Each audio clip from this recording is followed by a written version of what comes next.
গল্প অমানিসার প্রদীপ। লেখিকা শায়মা সুলতানা। পর্ব 1 থেকে 12। বিয়ে বাড়ির এত আনন্দময় পরিবেশে মুহূর্তেই শোকের ছায়া নেমে এলো। তুচ্ছ একটা ঘটনাকে কেন্দ্র করে একটু আগেই বিয়ে ভেঙে গেছে আফরোজ নুসাইবার। মেয়ের বিয়ে ভাঙার ধাক্কা সহ্য করতে না পেরে নুসাইবার বাবা আব্দুল আজিজ ভুঁইয়ে হার্টে অ্যাটাক করে এখন হাসপাতালের ভর্তি। আপা দেখুন, নুসাইবার আবার প্যানিক অ্যাটাক হচ্ছে, শ্বাস নিতে পারছে না ও। দৌড়ে নুসাইবার মা নূরজাহান বেগম আসলো মেয়ের কাছে। নূরজাহান বেগমের ভাই অর্থাৎ নুসাইবার মামা জহুরুল আলম এবং গ্রামের আরও কয়েকজন পাশের গ্রামের একটা হাসপাতালের নিয়ে গেছে আব্দুল আজিজ ভুঁইয়াকে। খবর এসেছে এখন ওনার অবস্থা অনেকটা আশঙ্কামুক্ত। কিন্তু এদিকে নুসাইবার অবস্থা খারাপ থেকে আরও খারাপ হয়ে যাচ্ছে। এত বড় দুর্ঘটনা সে কিছুতেই মেনে নিতে পারছে না, পাগলের মতো আচরণ করছে সে। শারীরিক ও মানসিক উভয় ভাবেই প্রচণ্ড ভেঙে পড়েছে সে। বিয়ে শব্দটা একটা মেয়ের জীবনের অনেক বড় একটা মোড়। বিয়ে হলো পবিয়ে, হালাল, সুন্দর অনুভূতির বিষয়। কিন্তু সেই সুন্দর অনুভূতি নুসাইবার কাছে তার জীবনের এক তিক্ত অনুভূতিতে রূপান্তরিত হবে তা সে কখনো ভাবতে পারেনি। গ্রামের মানুষের মধ্যে কুসংস্কার অত্যাধিক। তারা ইতিমধ্যে বিভিন্ন কুৎসা রটনা শুরু করে দিয়েছে। অনেকে তো নুসাইবাকে অপাও বলতে শুরু করেছে। যে মেয়ের বিয়ে ভেঙে যায় তার জীবনে অনেক বড় একটা কলঙ্ক লেগে যায়, যা তার শত ভালো কাজ দিয়েও নিশ্চিহ্ন করা যায় না। কলঙ্ক যেন মেয়েদেরকে চুম্বকের ন্যায় আকর্ষণ করে বেড়ায় সবরদা। 2 দিন পর হাসপাতাল থেকে ছাড়া পেয়ে বাড়ি ফিরেছে আব্দুল আজিজ ভুঁইয়া। এই 2 দিন ধরে নুসাইবা নিজেকে ঘরবন্দি করে ফেলেছে। তাদের অপমান, বাবার এমন অবস্থার জন্য সে নিজেকে দায়ী করছে প্রতি মুহূর্তে। আব্দুল আজিজ ভুঁইয়া মেয়ের এমন অবস্থা সহ্য করতে পারছিলেন না। তিনি নিজের শালক অর্থাৎ নুসাইবার মামার কাছে পরামর্শ চাইলে তিনি বলেন, দুলাভাই, আপনি তো জানেনই গ্রামের দিকে বিয়ে ভাঙা মানে অনেক বড় কিছু। আর নুসাইবার অবস্থাও দিন দিন খারাপ হচ্ছে, তাই আমি বলি কি আপনি আপাতত ওকে দূরে কোথাও পাঠিয়ে দিন। আসলে ওকে নিজের থেকে কখনো দূরে রাখিনি, একটা মেয়ে আমার, বড্ড আদরের যে। ওর নিরাপত্তা নিশ্চিত না করে আমি ওকে কোথাও পাঠাতে পারবো না জহির। নুসাইবা আমার নিজের মেয়ের মতো দুলাভাই। আমার মেয়ে আদিবা আর ওকে আমি একই রকম স্নেহ করি। আপনি এক কাজ করেন, আদিবা ও তো আমার বন্ধু তারিকের বাসা থেকে ওকালতি নিয়ে পড়ছে। আপনি নুসাইবাকে ওদের বাসায় পাঠিয়ে দিন, নুসাইবাকে সেখানকার কোন ভার্সিটিতে ভর্তি করিয়ে দেব আমি। কিন্তু, আর কোন কিন্তু না দুলাভাই, আদিবাও আছে সেখানে। তারিক আর ভাবি মুর্শিদা অনেক ভালো মনের মানুষ, তাদের নিজেদের কোন মেয়ে নেই, নুসাইবাকে নিজেদের মেয়ের মতোই দেখবে তারা। আপনার মেয়ের কোন রকম অবহেলা, অমর্যাদা করবে না তারা। নিজের চির পরিচিত শৈশবের স্মৃতি বিজড়িত গ্রাম, আপনজনকে রেখে অচেনা কোথাও চলে যাচ্ছে নুসাইবা। এটা ভেবেই তার চোখ থেকে দুফোঁটা অশ্রু গড়িয়ে পড়ল। বাবা মায়ের কথার অবাধ্য হয়নি কখনো সে, আজও হবে না। কি আছে তার ভাগ্যে? ভাগ্য এ কেমন পরিহাস করছে তার সাথে। মনে একরাশ বিষণ্ণতা নিয়ে সন্ধ্যার একটু আগে মামার সাথে তারা গন্তব্যস্থানে পৌঁছাল নুসাইবা। আদিবা এবং এই বাড়ির কর্ত্রী মুর্শিদা বেগম তাকে সাদরে গ্রহণ করল। আপ্যায়নের কোন ত্রুটি রাখল না তারা। তারিক শাহ বাড়ি ফিরলেন 7টার দিকে। কিছুটা সময় জহিরুল আলমের সাথে কথা বললেন তিনি। নুসাইবার বিষয়টা ওনাকে বুঝিয়ে দিয়ে জহিরুল আলম বাড়ির পথে রওনা দিলেন। নুসাইবা, কেমন আছো? নিচে আন্টির সাথে কথা বললে না কেন? ইচ্ছে করেনি আপু। আচ্ছা থাক, চলো তোমাকে আমাদের রুমটা দেখিয়ে দেই। আর আমাদের রুমের সাথে যে ডান পাশের রুমটা আছে সেখানে পারমিশন ছাড়া কখনো প্রবেশ করবে না। রুমটা কিন্তু বেশিরভাগ সময়েই বন্ধ থাকে। রুমটা কার আর এমন নিয়ম কেন জিজ্ঞেস করার প্রয়োজনবোধ করল না নুসাইবা, সে এমনিতেই মানসিকভাবে ভীষণ ক্লান্ত।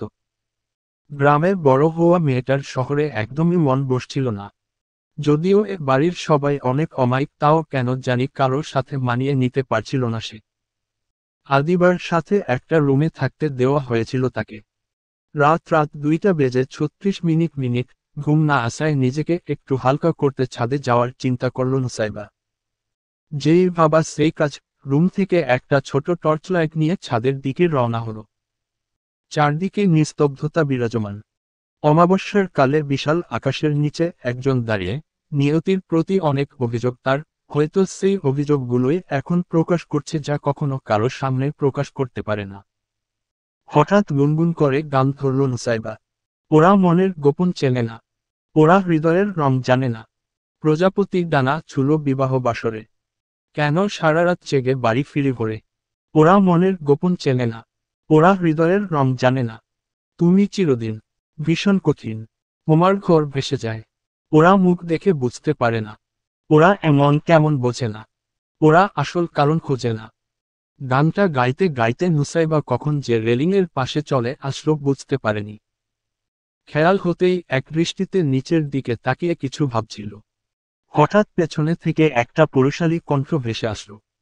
সুইসাইড করার ইচ্ছে হলে নিজের বাসায় গিয়ে করো, অযথা আমার পরিবারকে কোন প্রকার ঝামেলায় জড়াবে না।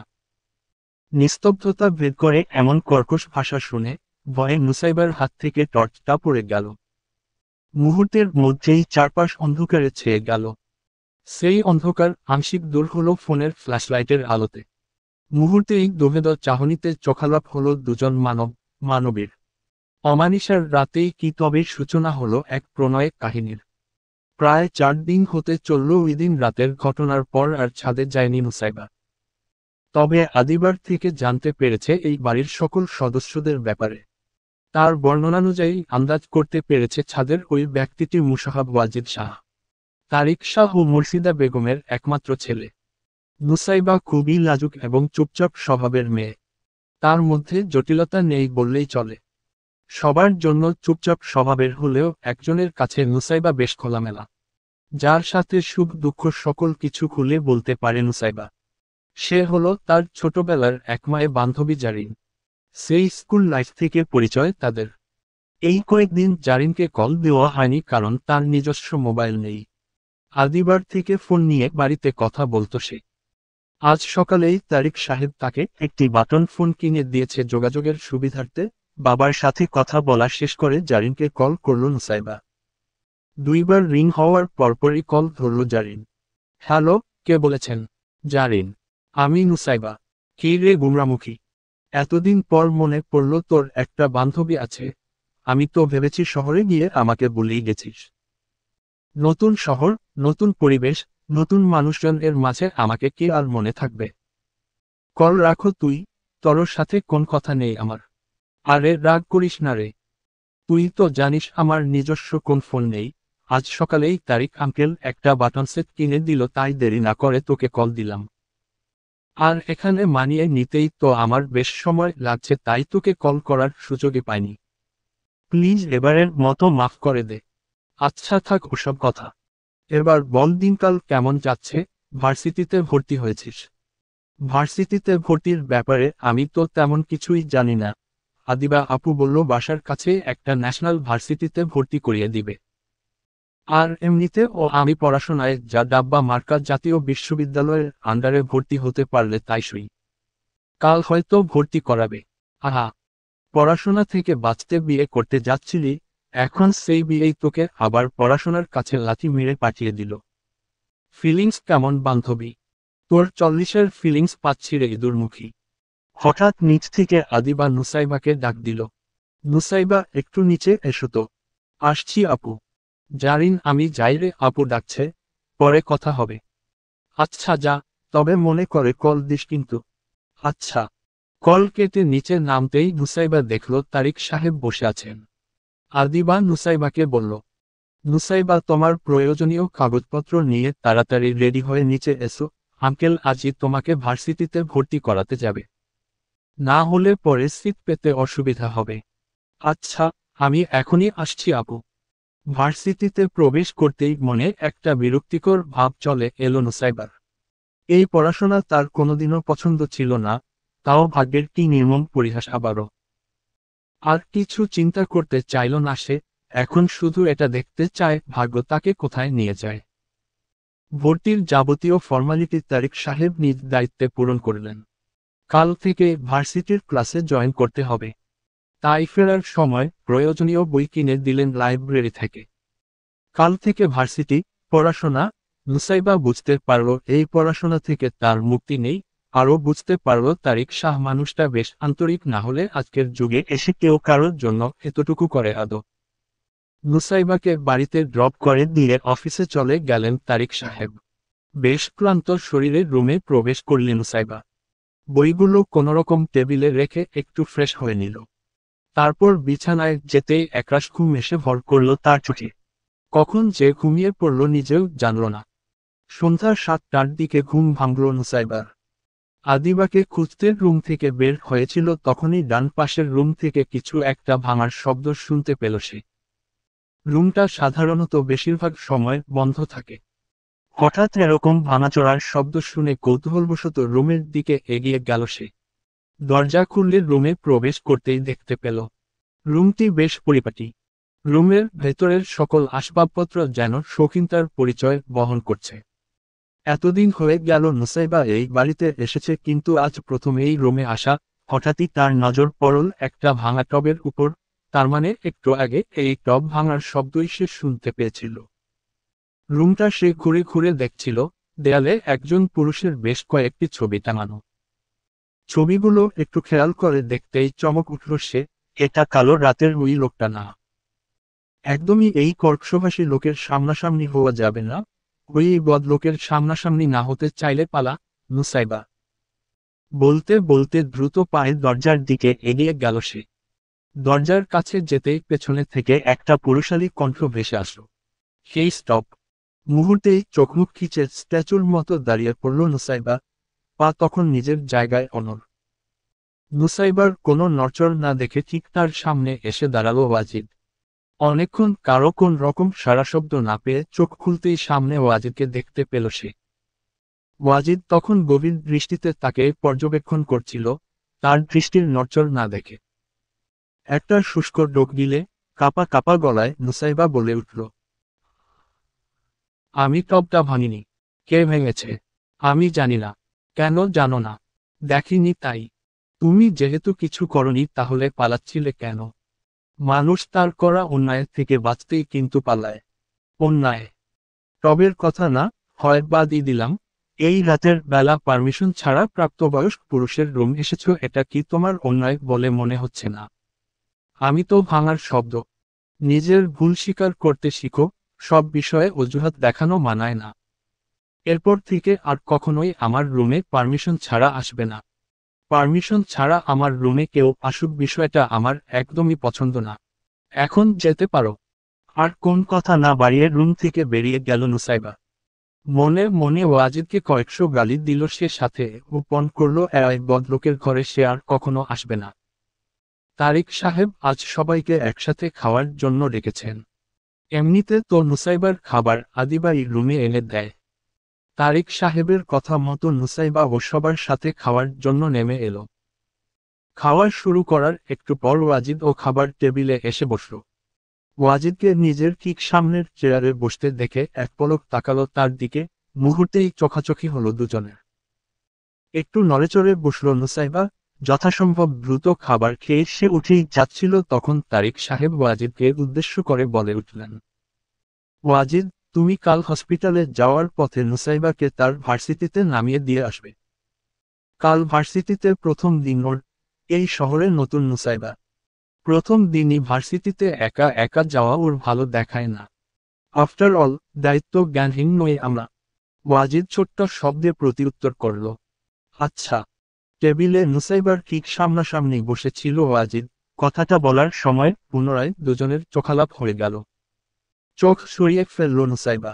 মনে মনে বলল, হিহ, এই অ্যারোগ্যান্ট লোকটার সাথে আমার যেতে হবে। আমার সাথেই কেন বারবার এমন হয়?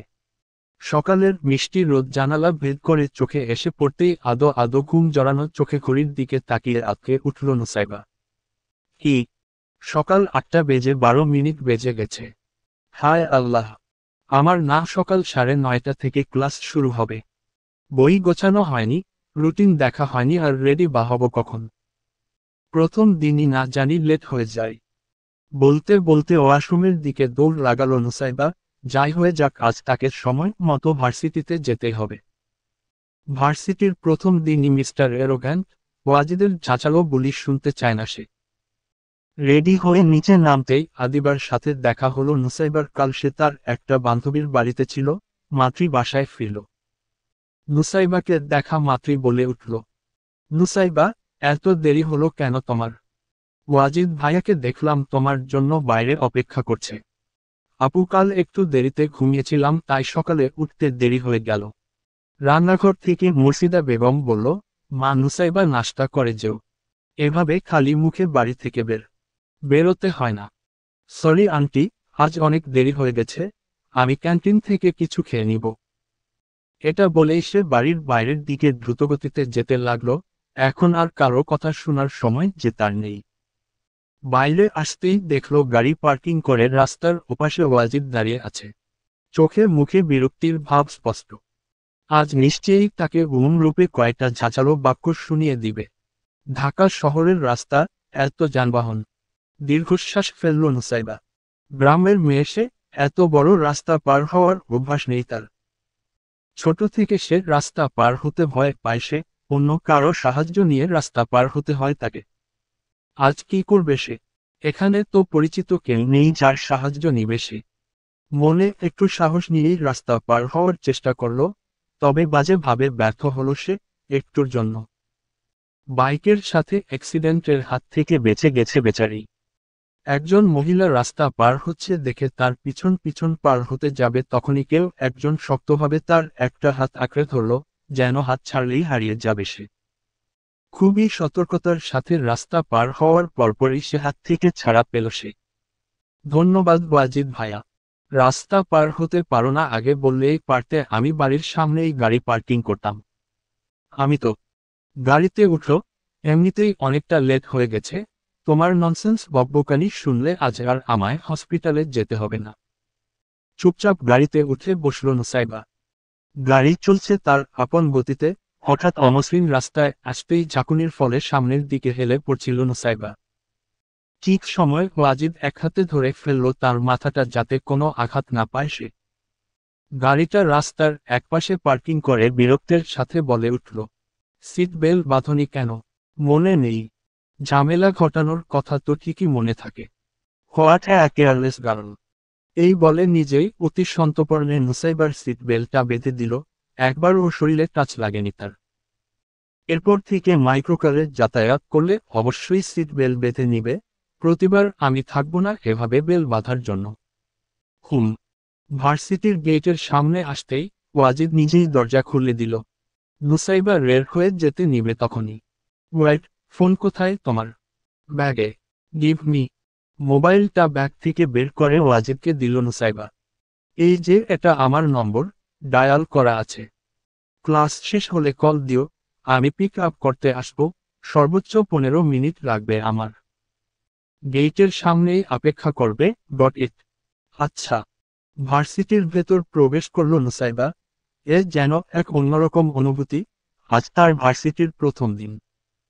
নুসাইবার যাওয়ার দিকে একদৃষ্টিতে তাকিয়ে থাকলো ওয়াজিদ। তার দেরি হচ্ছে সেদিকে কোন খেয়াল নেই তার। হসপিটাল থেকে কল আসতেই হুঁশ ফিরল তার। তাড়াহুড়ো করে রওনা দিল নিজ গন্তব্যস্থলে। ভার্সিটিতে প্রবেশের পর প্রথম সমস্যা হলো ডিপার্টমেন্ট খুঁজে বের করা। কি করবে চিন্তা করছিল নুসাইবা তখনই একটা মেয়ে এসে জিজ্ঞেস করল, আপু, ফার্স্ট ইয়ারের ভূগোল ডিপার্টমেন্টটা কোথায়? আসলে আমিও ফার্স্ট ইয়ার, ভূগোল ডিপার্টমেন্ট, আমিও জানি না ডিপার্টমেন্টটা কোথায়। বাহ, ভালোই হলো তোমাকে পেলাম। তাহলে এখন আমার সাথে চলো, দুইজনে মিলে খুঁজে বের করি। মিশন ডিপার্টমেন্ট খোঁজা। একটা মেয়ে হঠাৎ এরকম পরিচিত ভঙ্গিতে কথা বলায় একটু ইতস্তত করল নুসাইবা, ছোট্ট স্বরে আওড়ালো, ওকে। অনেক কষ্টের পর এক সিনিয়রকে জিজ্ঞেস করে ডিপার্টমেন্ট খুঁজে বের করল তারা। ক্লাস ইতিমধ্যে শুরু হয়ে গেছে। দুজন কোন রকম পেছনের সিটে গিয়ে বসল। ক্লাস শেষ হতেই, তোমার নামটা তো জানাই হলো না। আমি আফরিন নুসাইবা। তুমি নুসাইবা ডাকতে পারো। তোমার নাম? আমার নাম মিথিলা। পরবর্তী ক্লাস শুরু হতে আরো 20 মিনিট আছে, চলো ক্যান্টিন থেকে কিছু খেয়ে আসি। আচ্ছা চলো। মিথিলা মেয়েটা বেশ মিশুক, প্রথম দিনই বেশ ভালো সম্পর্ক হয়ে গেল তাদের। একটা সময় মোবাইল নম্বর ও আদান প্রদান করা হলো তাদের মধ্যে যোগাযোগের সুবিধার্থে। রাত 2:30। ক্লাস শেষ হতেই ওয়াজিদকে কল দিল নুসাইবা। নম্বর প্রথমে ডায়াল করা ছিল বিধায় নম্বর খোঁজায় কোন অসুবিধা হয়নি তার। কয়েকবার রিং হতেই কল রিসিভ হলো। হ্যালো, ওয়াজিদ ভাইয়া। বলো। আমার ক্লাস শেষ। গেটের সামনে দাঁড়াও, আমি আসছি। 15 মিনিট লাগবে। আচ্ছা। প্রায় 15 মিনিট হওয়ার আগেই ওয়াজিদ এলো। তাড়াতাড়ি উঠো, তোমায় পৌঁছে দিয়ে পেশেন্ট দেখতে হবে আমায়। গাড়িতে উঠে বসল নুসাইবা। আচ্ছা ভাইয়া, আপনাকে একটা কোয়েশ্চেন করি। ওকে। আপনি কিসের ডাক্তার? সাইকোলজির। ওর শোনা মাত্রই নুসাইবা আপন মনে বিড়বিড় করল। সাইকোলজির ডাক্তার। এজন্যই মেজাজ সবসময় কারেন্টের মতো হয়ে থাকে। কেউ কিছু বললেই কারেন্টের ঝটকা লাগে। কি বিড়বিড় করছো? কিছু বলার থাকলে জোরে বলো। না, কিছু না, ভালো প্রফেশন, এগিয়ে যান। কথা বলতে বলতে বাড়ির সামনে চলে এলে এবার রাস্তার বাম পাশে পার্কিং না করে বাড়ির ঠিক সামনেই গাড়িটা পার্কিং করলো ওয়াজিদ। যাও। গাড়ি থেকে নেমে নুসাইবার বাড়িতে যাওয়া পর্যন্ত অপেক্ষা করল ওয়াজিদ। তাকে বাড়িতে প্রবেশ করতে দেখে নিশ্চিত হয়ে হসপিটালের উদ্দেশ্যে রওনা দিল সে। ক্লান্ত শরীর নিয়ে রুমে প্রবেশ করল নুসাইবা।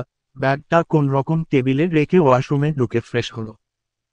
আদিবার সকালে তার জন্য খাবার রেখে গিয়েছে দেখে ক্ষুধার্ত পেটে তাই খেয়ে নিল। তারপর ক্লান্ত শরীর এলিয়ে দিল বিছানায়। কিছুক্ষণের মধ্যেই গভীর নিদ্রায় তলিয়ে গেল সে। বিয়ে করতে পারবে না মানে? কি বলছো তুমি? আমি বাড়িতে এখন কি জবাব দিব? ছাদে কাঁদতে কাঁদতে কাউকে কথাগুলো বলছিল আদিবা। আপু, নুসাইবা তুমি এখানে? কি হয়েছে তোমার? একদম মিথ্যা বলবে না, সব শুনতে পেয়েছি আমি, সবকিছু বলো আমায়। আসলে আমি আর আমার এক ক্লাসমেট কলেজ লাইফ থেকে রিলেশনশিপে আছি। আগামী মাসে তার আমাদের বাড়িতে বিয়ের প্রস্তাব নিয়ে যাওয়ার কথা ছিল। কিন্তু এখন সে বলছে তার নাকি বাড়ি থেকে বিয়ে ঠিক করেছে, সে তার বাবা মায়ের বিরুদ্ধে যেতে পারবে না। এদিকে আমি আমার এতগুলো ভালো সম্বন্ধ ভেঙেছি এই কথা বলে যে আমার পছন্দের মানুষ আছে। এখন আমি বাড়িতে কি জবাব দিব? এই বলে কান্নায় ভেঙে পড়ল আদিবা। এমন পরিস্থিতিতে কি করবে, কিভাবে সান্ত্বনা দিবে, কিছুই মাথায় আসছিল না নুসাইবার। তাও আদিবাকে শান্ত করার বৃথা প্রয়াস চালালো সে। মোবাইলে কল আসার শব্দে ঘুম ভেঙে গিয়েছিল তার। রুমে নেটওয়ার্ক পাওয়া যাচ্ছিল না তাই ছাদে গিয়েছিল নেটওয়ার্কের জন্য। তারপরই শুনল আদিবার কথাগুলো। উফ, আমি তো বলেই গিয়েছিলাম জারিন কল দিয়েছিল।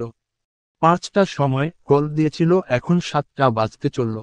যাই ওকে একটা কল দিয়ে আসি। কল দেওয়ার জন্য ছাদের দিকে গেল নুসাইবা। 7বার কল দেওয়ার পর কল ধরল জারিন। কি হয়েছে গুমরামুখী? আমার মতো মানুষকে কল দিচ্ছিস কেন? কি দরকার? সরি রে, রাগ করিস না।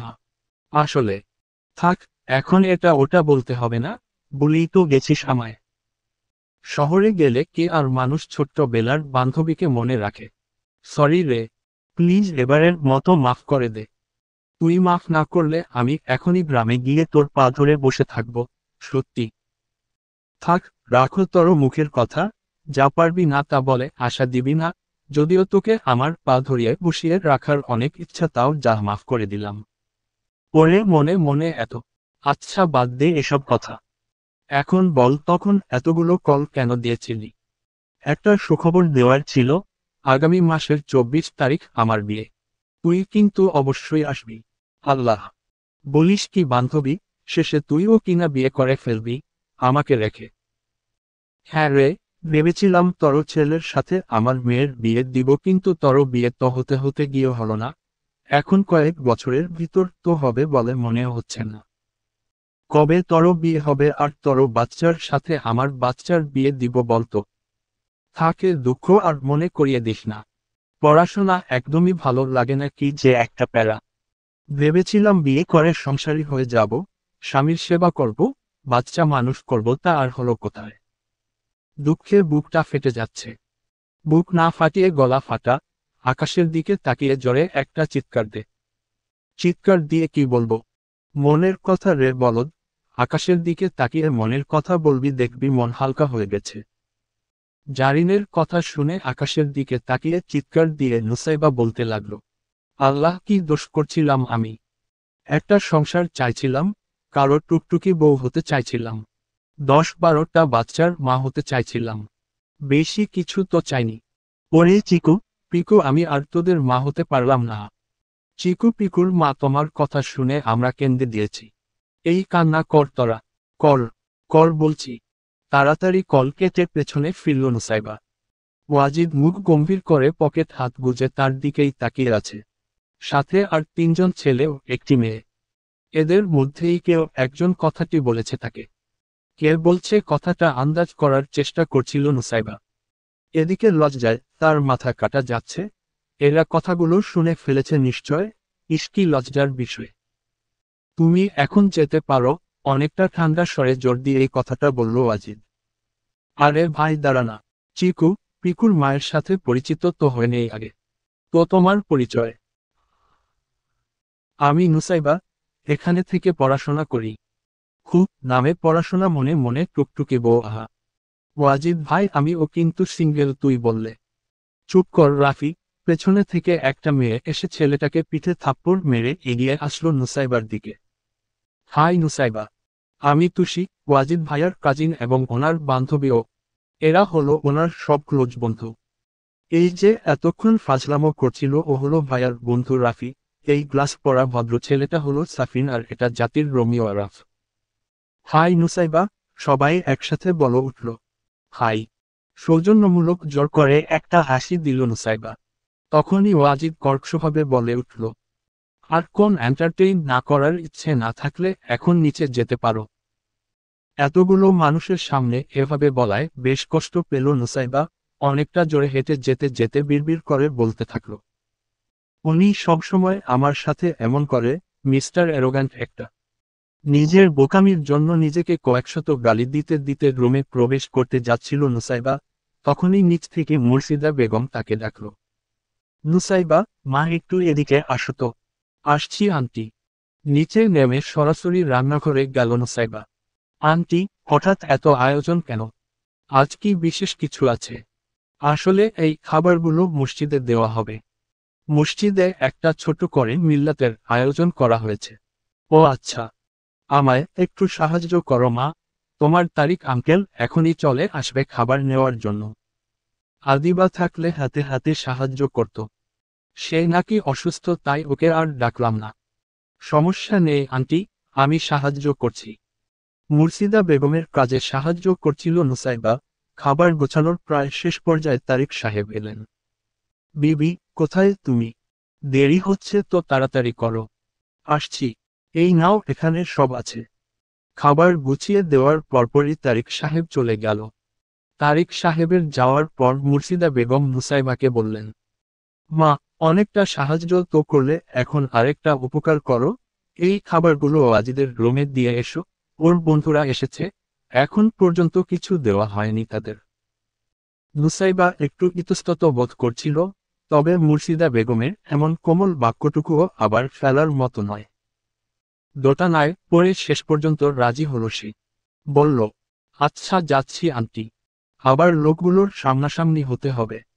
এবার না জানি কি বলে বসে আবার। মেয়েটাকে লজ্জা দিতে বেশ পটু তারা। এইসব ভাবতে ভাবতে ওয়াজিদের রুমের দিকে রওনা দিল সে। আসবো।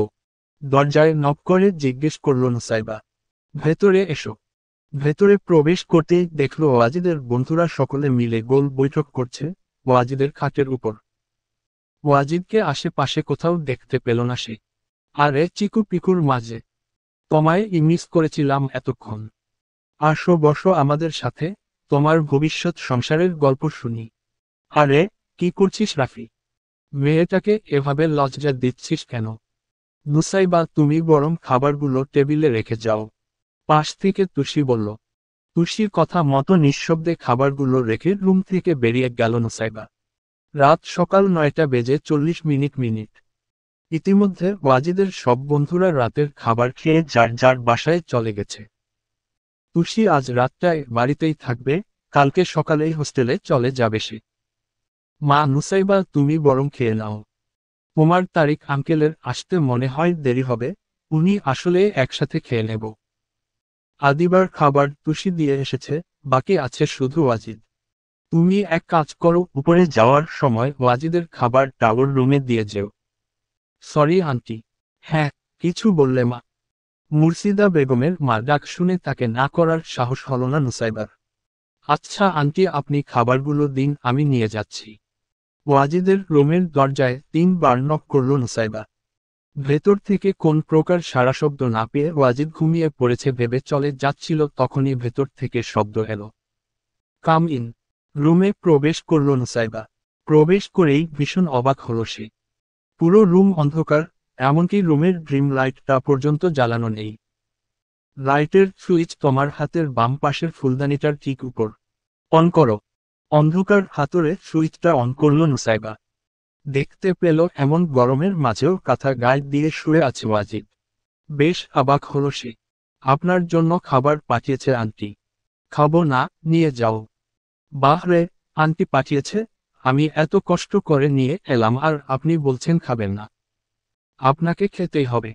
তর্ক করা বা আমার কথার অবাধ্য হওয়া আমার একদমই পছন্দ না। তো আমার কি? আমি টেবিলে খাবার রেখে যাচ্ছি, খেয়ে নিবেন। অবাধ্য হচ্ছ? তারপর যা হবে তার জন্য আমাকে দায়ী করতে পারবে না। ওয়াজিদের কথায় কোন রকম কর্ণপাত না করে টেবিলে খাবার রাখল নুসাইবা। চলে যাবে তখনই হঠাৎ রুমের লাইট অফ হয়ে গেল, শুধু একটা ড্রিম লাইট অন ছিল। নিজের পেছনে কারো অস্তিত্ব অনুভব করে পেছনের দিকে ফিরতেই নুসাইবার হাত দুটো নিজের এক হাতে ধরে অন্য হাতে তাকে দেয়ালের সাথে আটকে দিল ওয়াজিদ। ওয়াজিদ বেশ সুঠাম দেহের একজন পুরুষ। উচ্চতা প্রায় 6 ফিট, শ্যামবর্ণ, গালে হালকা চাপ দাড়ি, চোখের লেন্সটা ধূসর বর্ণের। জিম করা ছাড়াও বডি বেশ ফিট। চুলগুলো হালকা দেও খেলানো, বেশ এলোমেলো।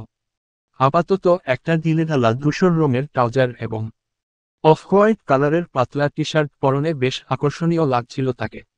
এমনভাবে হাতটা চেপে ধরেছে হাতে বেশ লাগছিল নুসাইবার। যখন হাত ছাড়ানোর চেষ্টায় ব্যস্ত সে তখনই ওয়াজিদ বলে উঠল, হাইট কত তোমার? কি?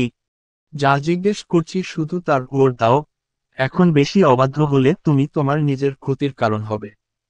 কাপা কাপা গলায় ওর দিল, 5 ফুট 3 মনে হয়। আমার গলা অবিধি ও তো পৌঁছাতে পারছো না, স্বাস্থ্যের অবস্থা ও তো বেশ করুন। আমার সাথে তো তোমাকে চানাপুটির মতো লাগছে। একে তো তার হাত চেপে ধরেছে, তার উপর তার গঠন নিয়ে খোঁচা দেওয়া হচ্ছে। বেশ বিরক্তির সহিত নুসাইবা বলে উঠল, হাতটা ছাড়ুন তো, যাব আমি। এখানে থেকে আপনার অপমানজনক কথা শোনার কোন ইচ্ছা নেই আমার। এবার নিচের দিকে ঝুঁকে পড়ে নুসাইবার বেশ কাছাকাছি এলো ওয়াজিদ। আবার বলো, কি বললে? ওয়াজিদের শরীর থেকে বেশ করা একটা মেলি পারফিউমের গন্ধ আসছিল, সাথে তার গলার স্বরটাও কেমন যেন অস্বাভাবিক। একটা শুষ্ক ঢোক গিলল নুসাইবা। বলল, কিছু বলিনি আমি, আপনি যা বলছেন তাই ঠিক। ওকে, গুড গার্ল। যেতে দিন আমায়, আমি আর আপনার রুমে খাবার নিয়ে আসবো না, সত্যি বলছি। এবারের মতো মাফ করে দিন প্লিজ। আচ্ছা যাও। এই বলে নুসাইবার হাতটা ছেড়ে দিল ওয়াজিদ। ছাড়া পেতেই কোন রকম বিলম্ব না করে রুম থেকে এক দৌড়ে বেরিয়ে এলো নুসাইবা। তার যাওয়ার পানে কিছুক্ষণ গভীর দৃষ্টিতে তাকিয়ে থাকল ওয়াজিদ, তারপর নিচ থেকেই বলে উঠল, প্রভকন্যা, শুধু আজ না, সারা জীবনই এভাবেই আমার অন্ধকারাচ্ছন্ন রুমে আলো জ্বালাবে তুমি। আমার জন্য খাবার নিয়ে আসবে তুমি, আমার সকল আবদারগুলো বাধ্যবাধকতার সাথে মেনে নেবে তুমি। এই জীবনে আর এসব দায়িত্ব থেকে মুক্তি নেই তোমার, বাধা পড়ে গেছো তুমি এই অবাধ্য, বেপরোয়া ওয়াজিদের আবেগের সাথে। আজও বেশ দেরি করেই ঘুম থেকে উঠল নুসাইবা।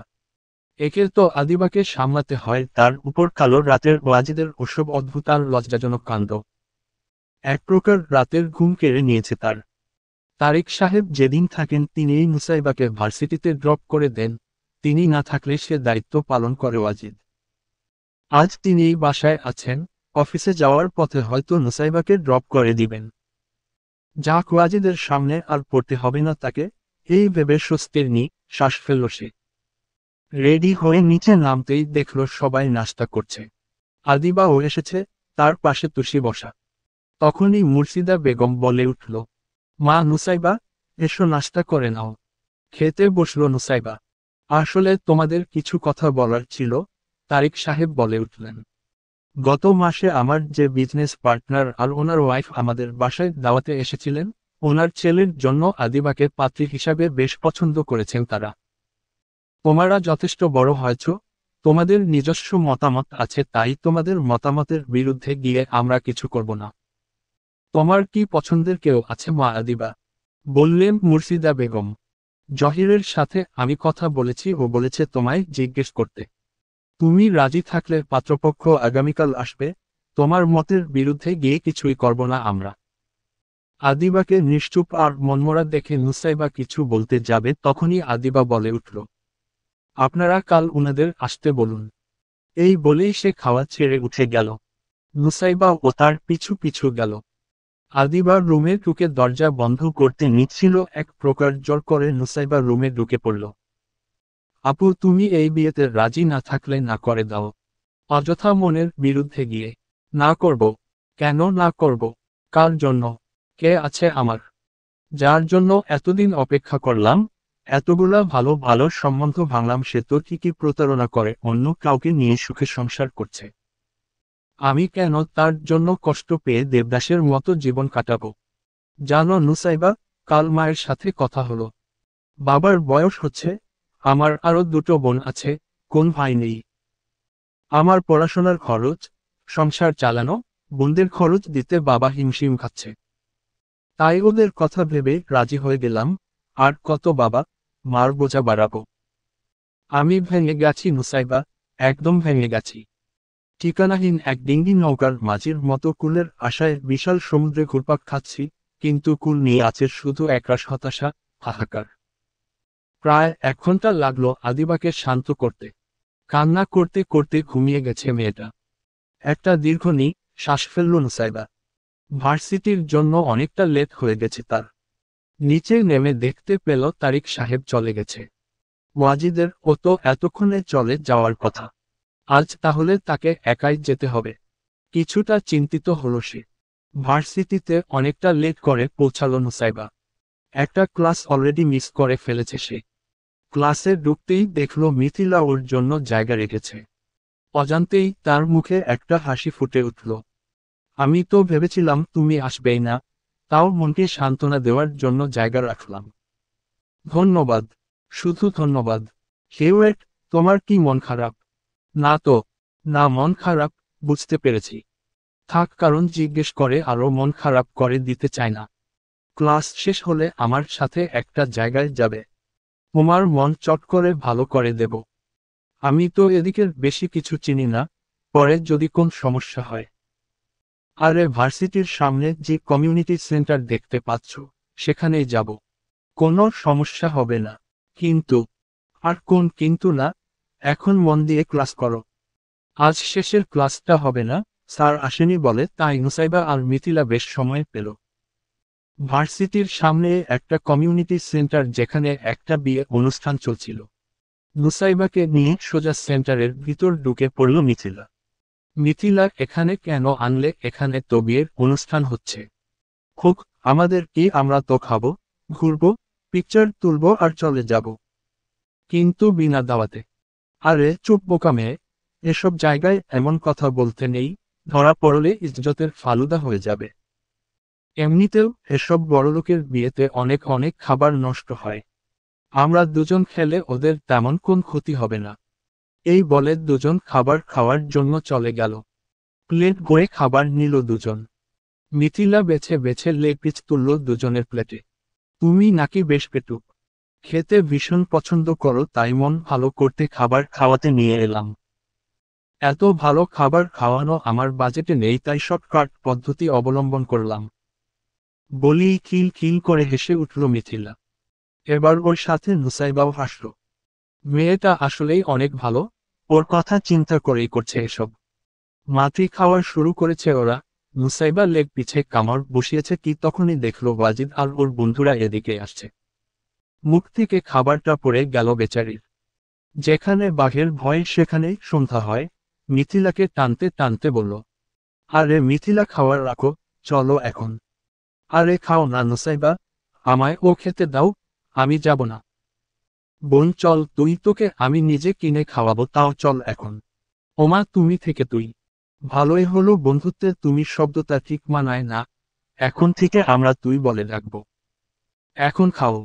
কিছুতেই মিথিলাকে সরাতে পারল না সে। এদিকে ওয়াজিদ আর তার বন্ধুরা অনেকটা কাছে চলে আসলো তাদের। কোন উপায় না পেয়ে টেবিলের নিচে লুকিয়ে পড়ল নুসাইবা। মিথিলার সেদিকে কোন খোঁজ নেই, সে নিজের মতো খেয়ে যাচ্ছে। খাবার নিয়ে ওয়াজিদ আর ওর বন্ধুরা ঠিক ওই টেবিলেই বসল যেখানে নুসাইবা লুকিয়েছিল। মিথিলার খাওয়া শেষ হতেই সে নুসাইবাকে খুঁজতে লাগলো, কোথাও না পেয়ে যখনই চলে যেতে লাগবে তখনই নুসাইবার ব্যাগটা টেবিলের নিচে দেখতে পেল। তখনও টেবিলের আড্ডা দিতে দিতে খাচ্ছিল ওয়াজিদ ও তার বন্ধুরা। কোন পারমিশন ছাড়া টেবিলের পর্দা সরানোতে বেশ বিরক্ত হলো সবাই। পর্দা সরাতে গিয়ে সাফিন বেচারার চেয়ারে ধাক্কা লেগে সাফিন সোজা ফ্লোরে চিৎপটান। এসবের পরোয়া না করে মিথিলা টেবিলের নিচ থেকে এক প্রকার জোর করেই টেনে নুসাইবাকে বের করে আনল। সে তো আর জানে না কাদের সামনে সে নুসাইবাকে উপস্থাপন করতে যাচ্ছে। লজ্জায় চোখ বন্ধ করে টেবিলের নিচ থেকে বের হলো নুসাইবা। তখনই রাফি বলে উঠল, এতদিন জানতাম আকাশ থেকে পরি নামে, এখন তো দেখছি টেবিলের নিচ থেকেও পরি উঠে। এদিকে সাফিন আর মিথিলার এক প্রকার ঝগড়া লেগে গেছে। সবাই ওদের ঝগড়া থামাতে ব্যস্ত। আশেপাশের বেশ কয়েকজন লোকও ওদের দিকে উৎসুক দৃষ্টি দিচ্ছিল। সুযোগ বুঝে নুসাইবা পালাতেই যাচ্ছিল, তখনই ওয়াজিদ ওর হাতটা চট করে ধরে ফেলে। এভাবে হাত ধরায় ভয় প্রায় লাফিয়ে ওঠে নুসাইবা। ওদিকে নিলিপ্ত ওয়াজিদ গম্ভীরভাবে সবার সামনে দিয়ে ওকে নিয়ে যেতে থাকে। বাইরে আসতেই মিথিলা ওর পথ আটকায়। এই যে মশাইকে আপনি, আপনার এত সাহস হয় কি করে আমার বান্ধবীকে আমার সামনে দিয়ে নিয়ে যাওয়ার? ছাড়ুন বলছি, না হলে কিন্তু আমরা চিৎকার করব। করো চিৎকার। কি চিৎকার করে? সবাইকে জানিয়ে দাও তোমরা বিনা নিমন্ত্রণে বিয়ে খেতে এসেছ। আপনাকে কে বলল আমরা বিনা নিমন্ত্রণে এসেছি? আপনি জানেন আমরা কে? আমরা হলাম পাত্রের সেই ছোট্টবেলার বান্ধবী, জানের জান প্রাণের প্রাণ। তখনই পেছনে থেকে রাফি আর সাফিন এসে দাঁড়ালো। সাফিন মিথিলার সামনে গিয়ে বলল, ও আচ্ছা তাই। আমি আবিরের চাচাতো ভাই, ছোটবেলা থেকে একসাথে বড় হলাম।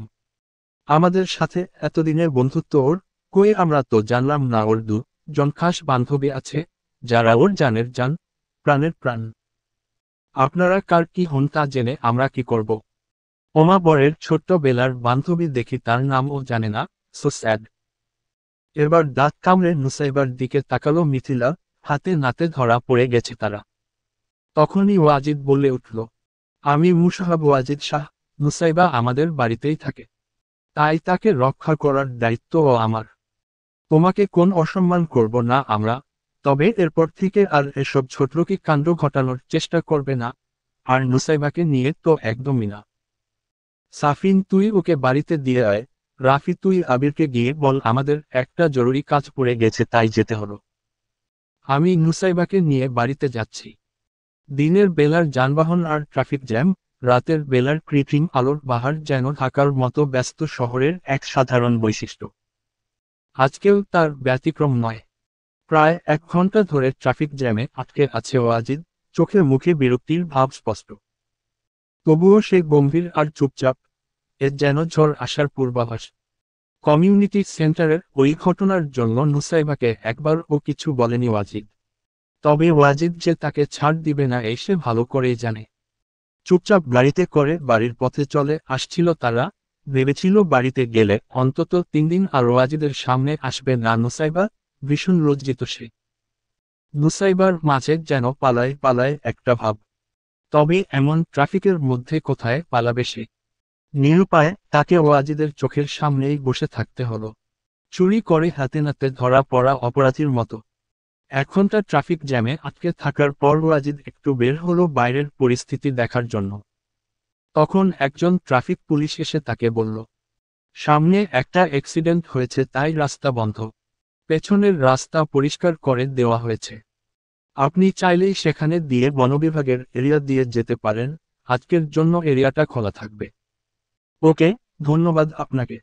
এই বলে ওয়াজিদ গাড়ি ঘুরিয়ে পেছনের একটা সরু রাস্তা দিয়ে ড্রাইভ করতে থাকল। কিছুক্ষণ পর তারা একটা বনের ভিতর এসে পড়ল। শহরে ও বন আছে তাও এত বড় এটা জানা ছিল না নুসাইবার। তার গ্রামের কথা মনে পড়ে গেল, তার সেই স্মৃতিবিজারিত চিরচেনা গ্রাম। আবেগ আর কৌতূহলের বশে ওয়াজিদকে একটা কথা জিজ্ঞেস করেই ফেলল সে। শহরের দিকে এত বড় বন হয়? আচ্ছা, জায়গাটার নাম কি? এটা একটা কনজারভেশন এরিয়া, ঢাকার বন বিভাগ, প্রধান দপ্তর মহাখালীতে। আবার আসতে পারবো এখানে? হয়তো না। সংরক্ষিত এলাকা, সরকারি কর্মচারী বাদে কেউ প্রবেশ করতে পারে না। আজ কিছু অসুবিধার জন্য এরিয়া খোলা হয়েছে। কথাটা শুনে মেয়েটার মুখের হাসি নিভে গেল মুহূর্তেই। ওয়াজিদও হয়তো খেয়াল করল বিষয়টা। হঠাৎ জোরে গাড়ি ব্রেক করল ওয়াজিদ। তারপর বলল, নামো গাড়ি থেকে, হয়তো কোন মেকানিক্যাল প্রবলেম হয়েছে। তুমি একটু বাইরে দাঁড়াও, এদিকেই হাঁটো, ততক্ষণে আমি গাড়িটা ঠিক করার চেষ্টা করি। বনের গভীরে যাবে না একদম। জায়গাটা সেফ না। আপনি গাড়ি ঠিক করতে পারেন? পারি কিছুটা, পরিস্থিতি অনুযায়ী খাপ খাওয়াতে হয় আর কি। মাল্টি ট্যালেন্টেড আপনি। থ্যাঙ্কস, এবার নামো। ওয়াজিদ গাড়িটা ঠিক করছিল, ততক্ষণে নুসাইবা ও বনের আশেপাশে একটু ঘুরে দেখছিল। এতদিন পর এমন প্রাকৃতিক পরিবেশ দেখে তার বেশ ভালো লাগছিল। কখন যে সে বনের অনেকটা ভিতরে চলে গেছে তা সে নিজেও বুঝতে পারেনি। এদিকে অনেকটা সময় হয়ে গেছে, গাড়িও ঠিক করা শেষ। ওয়াজিদ ডাক দিল নুসাইবাকে। 2বার ডাক দেওয়ার পরও নুসাইবার কোন সাড়াশব্দ না পেয়ে এবার আশেপাশে খুঁজে দেখল কোথাও সে নেই। হঠাৎ দূর থেকে একটা মেয়েলি চিৎকার শুনে দৌড়ে গেল ওয়াজিদ। যা চিন্তা করেছিল তাই, চিৎকারটা নুসাইবারই ছিল। নুসাইবাকে কিছু বলতে যাবে তার আগেই ওয়াজিদের কোলে ঢলে পড়ল নুসাইবা। জ্ঞান হারানোর আগে একটা কথাই বলল সাপ। এবার তার কথা আর ইশারার দিকে লক্ষ্য করে ওয়াজিদ পায়ের দিকে তাকাতেই দেখতে পেল নুসাইবার পায়ে সাপে কামড়ে দিয়েছে। অনেকটা চিৎকার করে উঠল ওয়াজিদ। কি নুসাইবা? এই মেয়ে, চোখ খোল বলছি। আমি তোমাকে বকবো না, সত্যি বলছি, তবুও চোখ বন্ধ করো না। কিছু হবে না তোমার। আমি এখনই তোমাকে হসপিটালে নিয়ে যাব। এমন পরিস্থিতিতে মাথা কাজ করছিল না ওয়াজিদের। তবুও কামড়ের জায়গাটা খেয়াল করে দেখল সে। কামড়ের দাগে ফোঁটা ফোঁটা চিহ্ন অনেকগুলো, অর্থাৎ সাপটা বেশি বিষাক্ত না। তবুও কোন রিস্ক নিতে চায় না সে। নুসাইবাকে কোলে করে গাড়ির উদ্দেশ্য যাচ্ছিল সে, তখনই ভাগ্যবশত একজন ফরেস্ট অফিসার এদিকে আসছিল। তিনিও মূলত তাদের চিৎকার শুনে বুঝতে পেরেছিলেন কিছু একটা সমস্যা হয়েছে। সাপে কামড় দিয়েছে দেখে তিনি একটা গামছা দিয়ে ভালো করে নুসাইবার পা বেঁধে দিলেন। তারপর বললেন, এটা বেশি বিষাক্ত সাপ না, তবুও এর অ্যান্টিবায়োটিক নিতে হবে। আপনি ওনাকে নিয়ে আমাদের মেইন ভবনে আসুন, 5 মিনিট লাগবে যেতে, ওখানে অ্যান্টিবায়োটিক আছে। এসব বিপদ থেকে রক্ষা পেতে সবসময় প্রতিষেধক থাকে আমাদের কাছে। কোন কথা বাড়ালো না ওয়াজিদ। শুধু লোকটার পিছনে যেতে থাকলো, এখন অন্য কিছু ভাবার সময় নেই তার। যা হয়ে যাক, নুসাইবার কোন ক্ষতি সে হতে দিবে না। নুসাইবাকে একটা ইঞ্জেকশন দেওয়া হয়েছে। হালকা জ্ঞান ফিরতেই একটা আরেকটা পিল খাওয়ানো হলো। নুসাইবার জ্ঞান ফিরতেই আধো আধো চোখ মেলে বুঝতে চেষ্টা করল কোথায় সে। আশেপাশে এতগুলো লোক কারা, আর এটা কোন জায়গা। কিছু বুঝে ওঠার আগেই সে অনুভব করল তার পা মাটিতে নেই, সে এখন কারো কোলে। ওয়াজিদের কোলে সে। আল্লাহ, নিচে নামান আমাকে। বল প্রয়োগ করার চেষ্টা করল নুসাইবা, কিন্তু শরীর আর শক্তি কোনোটাই তাকে সহায়তা করল না। নুসাইবাকে কোলে নেওয়া অবস্থাতেই লোকটাকে ধন্যবাদ জানিয়ে ওয়াজিদ গাড়ির কাছে আসলো। রাস্তায় নুসাইবার ধাক্কা, চিৎকারের কোন পরোয়া করল না সে। ওয়াজিদ নিশ্চুপ, একদম নিশ্চুপ। নুসাইবাকে গাড়িতে বসিয়ে নিজেই তার সিট বেল্ট বেঁধে দিল। তারপর নিজের ড্রাইভিং সিটে বসে পড়ল। গ্লাসগুলো সব ক্লোজ করে এসিটা অন করে দিল। ওয়াজিদকে এমন নিশ্চুপ হয়ে থাকতে দেখে নুসাইবার এবার ভয় হতে থাকল। হয়তো এখনই তাকে কর্কশ ভাষায় কয়েকটা বোকা লাগবে, আজ হাতও তুলতে পারে বোধহয়, দোষ তো তারই।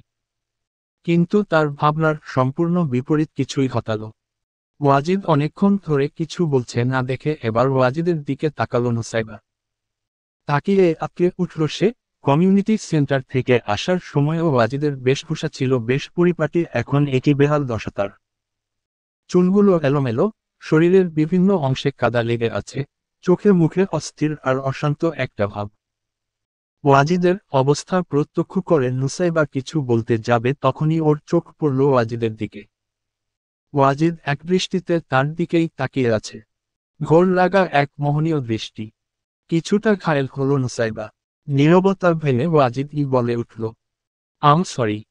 আমার তোমার দিকে আরো ভালো করে নজর রাখা উচিত ছিল। তোমাকে চোখের আড়াল করা আমার একদমই উচিত হয়নি। আজ যদি আমি তোমাকে গাড়িতেই বসিয়ে রাখতাম তাহলে এত বড় দুর্ঘটনাটা হতো না। আপনি ক্ষমা চাইছেন কেন? ভুল এখানে আমার। আমি আপনার নিষেধ অমান্য করে বনের ভিতরে চলে গিয়েছিলাম। আপনাকে তো আমার ধন্যবাদ দেওয়া উচিত, আপনি আমার প্রাণ বাঁচিয়েছেন। নুসাইবার কোন কথায় যেন অস্থির ওয়াজিদের কান অবধি পৌঁছাছিল না। যেন সে গুরুতর কোনো অপরাধ করে ফেলেছে, এমনিভাবে সে বারবার সরি বলছিল।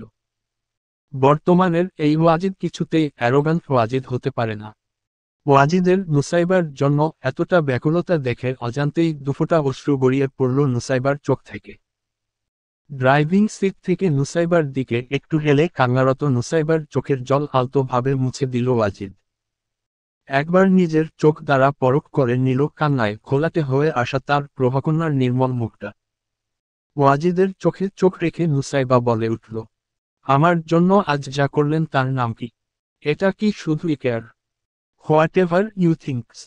তবে এটা জেনে রেখো, আমি কখনোই কারো কাছে মিথ্যা অনুভূতি প্রকাশ করি না। শুধু তুমি চাইলেই আমায় ধ্বংস করতে পারো, আবার চাইলেও নিজের মতো করে আগলে রেখে নতুনত্ব দিতে পারো।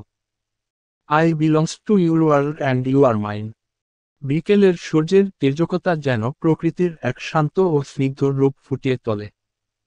চারপাশে এখন পাখির কিচির মিচির শব্দ, বাইরে মৃদু মৃদু মিষ্টি বাতাস। এমন মোহনীয় প্রকৃতি অনুভব করতে জানালার পর্দাটা সরিয়ে দিয়ে বারান্দায় গিয়ে দাঁড়ালো আদিবা। আধা ঘন্টা আগেই বাড়িতে এসে পৌঁছেছে নুসাইবারা। মাতৃ গোসল সেরে আদিবার কাছে এসে দাঁড়ালো সে। আদিবার বাবা মাও এসেছে আজ। ওরা নিচে তারিক সাহেবের সাথে কথা বলছে। অনেকদিন পর মামিকে দেখে নুসাইবার মনটা বেশ ভালো লাগছে। আদিবার সাথে কথা বলছিল নুসাইবা, তখনই অস্থিরতার সাথে মুর্শিদা বেগম তাদের রুমে এসে বললেন, আদিবা তুমি এখনো রেডি হওনি? ওরা রওনা দিয়ে দিয়েছে তো, 1 ঘন্টার ভিতর এসে পড়বে। নুসাইবা মা, ওকে তুমি রেডি করিয়ে দাও তো। মেয়েটা আজকাল বড্ড বেখেয়ালি হয়ে যাচ্ছে। তুমি ও জলদি রেডি হয়ে নাও। এই বলে নিচের রান্নাঘরে চলে গেল মুর্শিদা বেগম। মেহমানদের আপ্যায়ন করতে হবে যে তাকে। আদিবার চেহারায় কোন উজ্জ্বলতা নেই, মুখটা কেমন জানি মলিন। তাও লোক দেখানো একটা হাসি বিরাজমান থাকলো তার ঠোঁটে। আদিবাকে রেডি করিয়ে দিচ্ছে নুসাইবা। সে এত একটা ভালো শাড়ি পরাতে পারে না, তাও কোন রকম ভাবে দুজন সামলিয়ে ফেলল বিষয়টা। আদিবা মেরুন রঙের একটা শাড়ি পরেছে আর হালকা একটু মেকআপ। মেয়েটার চেহারা মাশাল্লাহ, আর গায়ের রঙও দুধে আলতা। বেশ ভালো লাগছিল আদিবাকে। আদিবাকে রেডি করা শেষ হলে নুসাইবা আয়নার সামনে তাকে দাঁড় করিয়ে বলে উঠল, মাশাল্লাহ, কি সুন্দর লাগছে আপু তোমাকে। হায় হায়, কারো নজর না লাগুক। একটা সৌজন্যমূলক হাসি দিল আদিবা। আদিবাকে রেডি করিয়ে দিয়ে নিজের রেডি হতে গেল নুসাইবা। সাদা রঙের জর্জেটের একটা 3 পিস পরেছে নুসাইবা। একটু হোয়াইট টোন ক্রিম, চোখে কাজল, আর ঠোঁটে হালকা একটু লিপস্টিক। চুলগুলো বেনি করা। আদিবার মতো এত দুধে আলতা গায়ের রং না তার, সে উজ্জ্বল শ্যামলা। তবুও আজ তাকে ভীষণ মায়াবী লাগছে। ইতিমধ্যে পাত্রপক্ষ এসে পড়েছে, নিচে তাদের আপ্যায়ন করছে মুর্শিদা বেগম আর আদিবার মা চাঁদনি বেগম। ওয়াজিদ ও বাড়িতে থাকায় না চাইতেও তাকে নিচে এসে বসতে হয়েছে। ওয়াজিদ তাদের সাথে বাবার বিজনেস নিয়ে টুকটাক আলাপ আলোচনা করছে। আদিবার মা চাঁদনি বেগমই গেলেন আদিবাদের ডাকতে। আদিবাকে দেখে তিনি নিজের আবেগ ধরে রাখতে পারলেন না। কান্না করতে করতে বললেন, আমার মেয়েটা এত তাড়াতাড়ি কি করে বড় হয়ে গেল? আজ তোর বিয়ের কথা চলছে। ভীষণ সুন্দর লাগছে তোকে আমার শান্ত মেয়ে, আমার আদিবা। মা মেয়ের আবেগপূর্ণ কিছু মুহূর্তের পরই নিয়ে নিচে চলে আসলেন আদিবার মা। এবার পাত্রীর আসার পালা। আদিবার সাথে নুসাইবাও নিচে নামছিল আদিবার হাত ধরে, হাস্যোজ্জ্বলভাবে। অপরদিকে একজোড়া চোখ চেয়ে ব্যস্ত ছিল তার এই নির্মল হাসিটা প্রত্যক্ষ করাই তা কি জানে নুসাইবা। ব্যক্তিটাকে? অবশ্যই ওয়াজিদ। চক্ষু যুগল যেন তার স্থির হয়ে গেছে শুভ্ররাঙা পোশাক পরিহিত এক কন্যার পানে। আনমনে বলে উঠল, প্রভাকন্যা, আর কত ঘায়েল করবে আমায়? পাত্রপক্ষের সামনে এসে বসল আদিবা। নুসাইবা ও মুর্শিদা বেগমের পাশে এসে দাঁড়ালো। বেশ কিছুক্ষণ কথা হলো পাত্রপক্ষ পাত্রীপক্ষের মধ্যে। ছেলে মেয়ে পছন্দ হয়েছে তাদের। তারপর পায় পাত্রীকে আলাদা কথা বলার জন্য পাঠানো হলো ছাদে। ছাদে দাঁড়িয়ে আছে আদিবা আর তাকে দেখতে আসা পাত্রটি। আদিবা কিছু বলছে না দেখে নীরবতা ভেঙে পাত্রী বলে উঠল, মিস আদিবা, আপনি আমার নাম জানেন? না। জানতে ইচ্ছুক নন? হুম বলুন। শুধু নাম না, আমার পুরো পরিচয় তাই বলছি, তারপর আপনি আপনারটা বলবেন। বলল পায়, আমার নাম জাফর ইকবাল, সকলে জাফর বলে ডাকে। চায়না থেকে পড়াশোনা করে গত বছর এই দেশে এসে বাবার কোম্পানিতে জয়েন করেছি। এখন কোম্পানির সিইও এর পজিশনে আছি। আদিবা, এবার আপনি বলুন। আমি আদিবা হোসেন মাহি। সবাই আদিবা ডাকে। বাবা মায়ের বড় সন্তান। বর্তমানে উকালতি নিয়ে কোর্স করছি। ভালো। তো আদিবা, আপনার কোন হবি আছে? আছে, আমার বাবা মায়ের জন্য কিছু করা, আর একজন আদর্শ মা হওয়া। প্রথম ইচ্ছেটা তো জানি না, তবে আমার সাথে বিয়ে হলে আপনার দ্বিতীয় ইচ্ছেটা অবশ্যই পূরণ হবে। জি, কিছু বললেন? না কিছু না। এখন বলুন, আপনি কি এই বিয়েতে রাজি? না মানে আমাকে বিয়ে করতে আপনার কোনো আপত্তি নেই তো? এতক্ষণ পর জাফরের দিকে তাকালো আদিবা। এতক্ষণ সে নিচের দিকে তাকিয়েছিল। অনেকক্ষণ ধরে তাকিয়ে থেকেও আদিবা কিছু বলছে না দেখে জাফর বলে উঠল, নীরবতা কিন্তু সম্মতির লক্ষণ। তাহলে কি আমি ধরে নেব আপনি বিয়েতে রাজি?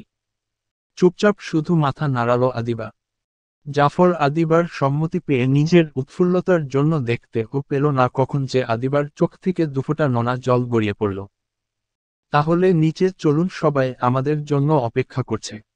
জাফরের পিছু পিছু চুপচাপ নিচে আসলো আদিবা। ছেলে মেয়ের সম্মতি পেয়ে তো সকলেই বেশ খুশি। বিয়েটা এবার পাকা তাহলে। এবার মিষ্টিমুখ করানো দরকার। তখনই তারিক সাহেব বলে উঠলেন, এই কোথায়, তোমরা মিষ্টি নিয়ে আসো। নুসাইবা মিষ্টি নিয়ে এসে সকলকে মিষ্টি দিচ্ছিল।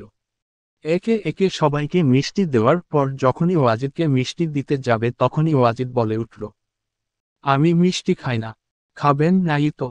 এজন্যই তো মুখ দিয়ে সবসময় তেতো কথা বের হয়। এটাই ধারণা করেছিলাম। মিস্টার রসকসহীন একটা। মুখ ভেঞ্চি কেটে রান্নাঘরে মিষ্টি রাখতে গেল নুসাইবা। ওয়াজিদকে কিছু বলার সুযোগই দিল না সে। রান্নাঘরে মিষ্টি রেখে চলে আসতে নিবে তখনই কারো শক্তপোক্ত বুকের সঙ্গে ধাক্কা খেল নুসাইবা। কোন রকম নিজেকে সামলে সামনে তাকালো সে। ওয়াজিদ এখানে? সমস্যা কি? এভাবে মূর্তির মতো সামনে দাঁড়িয়ে আছেন কেন? যা একটা ধাক্কা খেলাম এখনই তো আমার মাথাটা ফেটে যেত। এমন ধাক্কায় মাথা ফাটবে এই লজিক দেখাচ্ছ আমায়? তোমার সাথে তর্ক করতে আম নট ইন্টারেস্টেড। তো কেন এসেছেন শুনি? মিষ্টি দাও। কি? তখনই না বললেন আপনি মিষ্টি খান না। আর কথা বাড়ালো না ওয়াজিদ মুসাইবার রাখা মিষ্টির প্যাকেট থেকে একটা মিষ্টি নিয়ে খেতে খেতে বলল, রসকসহীন বলেছিলে তাই না? সময় হলে বুঝতে পারবে আমি আসলেই রসকসহীন কিনা। Just wait. সামনের শুক্রবার, সেপ্টেম্বর মাসের 10 তারিখ আদিবার বিয়ে ঠিক করা হয়েছে। আর মায়ের 4 দিন আছে, এর মধ্যেই কত আয়োজন করতে হবে তাদের।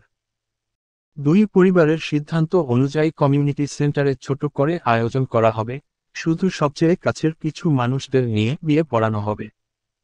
তবুও বিয়ে বলে কথা, এখনো অনেক কেনাকাটা বাকি। ছেলের পক্ষ থেকে বলা হলো তারা আদিবাকে নিয়ে যেতে চায় ওর বিয়ের কেনাকাটার জন্য। আদিবার মা বাবা আর তারিক সাহেবরা ও অমত করেননি তাতে।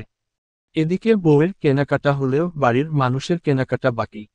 রাতের খাবারের সময় মুর্শিদা বেগম তারিক সাহেব আল ওয়াজিদের উদ্দেশ্যে বললেন, আমাদের জন্য তো এখনো বিয়ের কেনাকাটা করা হয়নি। কাল আদিবা আর নুসাইবার বাবা মাও চলে আসবে। তাহলে কালই উপযুক্ত সময় কেনাকাটা করার। এখন বলো তোমাদের মধ্যে কে যাবে আমার সাথে কেনাকাটা করতে? ওয়াজিদ, কাল তো তোমার অফ ডে, তুমিই বরং যেও, বললেন তারিক সাহেব। মেয়েদের কেনাকাটায় আমাকে ফাঁসিয়ে দিচ্ছ বাবা? কথাটা শুনে বাবা ছেলে দুজনেই একসাথে হেসে উঠল। এদিকে মুর্শিদা বেগম তো রেগে আগুন। রাতের খাবার শেষ করে সবাই যার যার মতো রুমে চলে গেল। রাত দুপুর 12:30। ফোনের রিংটনের শব্দে ঘুম ভেঙে গেল নুসাইবার। আধো আধো চোখ খুলে দেখতে পেল আদিবা কার সাথে যেন কথা বলছে। কার সাথে আবার? হয়তো তার হবু বরই হবে। মনে একটা ডন্ট কেয়ার ভাব এনে ঘুমিয়ে পড়ল সে। আহা, ঘুমই তো সব, ঘুমেই শান্তি। সকাল থেকে মনটা বেশ ফুরফুরে নুসাইবার। খোশ মেজাজের পুরো বাড়ি ঘুরে বেড়াচ্ছিল সে। আজ তার বাবা মা আসবে, কতদিন পর সামনাসামনি দেখবে তাদের। তার উপর এক্সট্রা পয়েন্ট হলো আদিবার বিয়ের জন্য কয়েকদিন ভার্সিটিতে যেন হবে না তাকে। যাক, এই কয়েকদিন অন্তত পড়াশোনার জুলুম থেকে বেঁচে যাবে সে। দুপুর 12টার দিকে শাহ বাড়িতে এসে পৌঁছালেন আজিজ ভুঁইয়া আর নূরজাহান বেগম। ড্রয়িং রুমে বসে টিভি দেখতে দেখতে তাদের জন্যই অপেক্ষা করছিল নুসাইবা। বাবা মাকে আসতে দেখা মাত্রই এক দৌড়ে গিয়ে জড়িয়ে ধরল তাদের। এতদিন পর মেয়েকে দেখে নূরজাহান বেগম তো আবেগে কান্নাই করে দিলেন। আজিজ ভুঁইয়া ও পরম আবেশে মেয়ের মাথায় হাত বুলিয়ে দিলেন। নুসাইবা, তুই এতটা শুকিয়ে গেলি কি করে? চেহারার একই বেহাল দশা তোর। এখানে থাকা খাওয়ার কোন কষ্ট হয় না তো, মা? নূরজাহান বেগম বললেন। না মা, এর বাড়ির সবাই অনেক ভালো, আমার অনেক খেয়াল রাখে সবাই। নতুন জায়গা তো মানিয়ে নিতে কষ্ট হচ্ছে বলে এমন লাগছে হয়তো। তখনই আব্দুল আজিজ ভুঁইয়া বললেন, বেগম, তোমার আলাপ শেষ হলে আমায় ও একটু কথা বলতে দাও, মেয়ে তো আমারও। মা, নুসাইবা চোখটা বন্ধ করো তো, তোমার জন্য একটা গিফট আছে। উৎসাহ নিয়ে চোখ বন্ধ করল নুসাইবা। আজিজ সাহেব তার হাতে কিছু একটা দিতেই চটপট চোখ খুলল নুসাইবা। বাবা, নতুন স্মার্টফোন? আমার জন্য? সত্যি আমার জন্য? হ্যাঁ মা, তোর জন্যই। অনেকদিন ধরেই ভাবছিলাম তোকে একটা স্মার্টফোন দিব। তোর বয়সী প্রায় সকলেরই স্মার্টফোন আছে। আমাদের থেকে দূরে থাকিস, ভিডিও কলের জন্য তোকে একটু দেখতেও পারি না। আদিবার ফোন নিয়ে এতদিন ভিডিও কল দিতি, কিন্তু এখন তো আদিবাও চলে যাবে। তাই মোবাইলটা তোর প্রয়োজন মনে করেই কিনে দিলাম। সঠিক বা ভুল কোন পথে ব্যবহার করবি এটা সম্পূর্ণই তোর ইচ্ছা। আমরা তোকে বিশ্বাস করি। তোমাদের বিশ্বাস আমি ভাঙব না বাবা। ধন্যবাদ আমাকে এতটা বিশ্বাস করার জন্য। সন্তান আর পিতামাতার কথোপকথনের মধ্যেই মুর্শিদা বেগম এসে উপস্থিত হলেন। তাদের সালাম জানিয়ে খবরাখবর জিজ্ঞেস করে তিনি বললেন, ভাই ভাবি, ভালো হলো আপনারা আজই চলে এলেন। আপনাদের জন্যই অপেক্ষা করেছিলাম। বিয়ে বাড়ি বুঝেনই তো কত দায়িত্ব। আসুন এখন একটু ফ্রেশ হয়ে দুপুরের খাবার খেয়ে নিন। বিকালে আমাদের আবার কেনাকাটা করতে যেতে হবে। বাড়ির সামনেই গাড়ি নিয়ে অপেক্ষা করছে ওয়াজিদ। বিকাল 5টার দিকে তারা মার্কেটের উদ্দেশ্যে রওনা দিই, মুর্শিদা বেগম, আজিজ ভুঁইয়া আর নূরজাহান বেগম। উদ্দেশ্য তাদের বসুন্ধরা মার্কেট। আদিবার বাড়িতে একা থাকায় তার সাথে নুসাইবাকে বাড়িতে রেখে আসা হয়েছে। মার্কেটে এসে প্রথমেই লেডিস স্টোরে ঢুকল তারা। ওয়াজিদ বাইরে অপেক্ষা করছিল। প্রায় 1 ঘন্টা হয়ে যাওয়ার পরও তারা বের হচ্ছে না দেখে অস্থির হয়ে সে নিজেই স্টোরে প্রবেশ করল। তোমাদের তো দেখি এখনো কিছু কেনা হয়নি, অনেকটা বিরক্তির সাথেই বলল ওয়াজিদ। তৎক্ষণাৎ মুর্শিদা বেগম প্রতিবাদ করে উঠলেন, তুই চুপ কর। মহিলাদের কেনাকাটার কি বুঝিস তুই? মাতৃত্বে আসলাম, একটু তো সময় লাগবেই। মাতৃ আসলে 1 ঘন্টা হয়ে গেছে। ওয়াজিদের কথার কোন পাওয়াই দিল না তারা। বাবা তাকে মেয়ে মানুষদের সাথে কেনাকাটায় ফাঁসিয়ে দিল। একই মহাবিপদ। না, এক জায়গায় বসে থাকতে আর ভালো লাগছে না, তাই ওয়াজিদ মলের কাপড়গুলোতে চোখ বুলাতে লাগলো। আচমকা একটা লেহেঙ্গাতে চোখ আটকে গেল তার।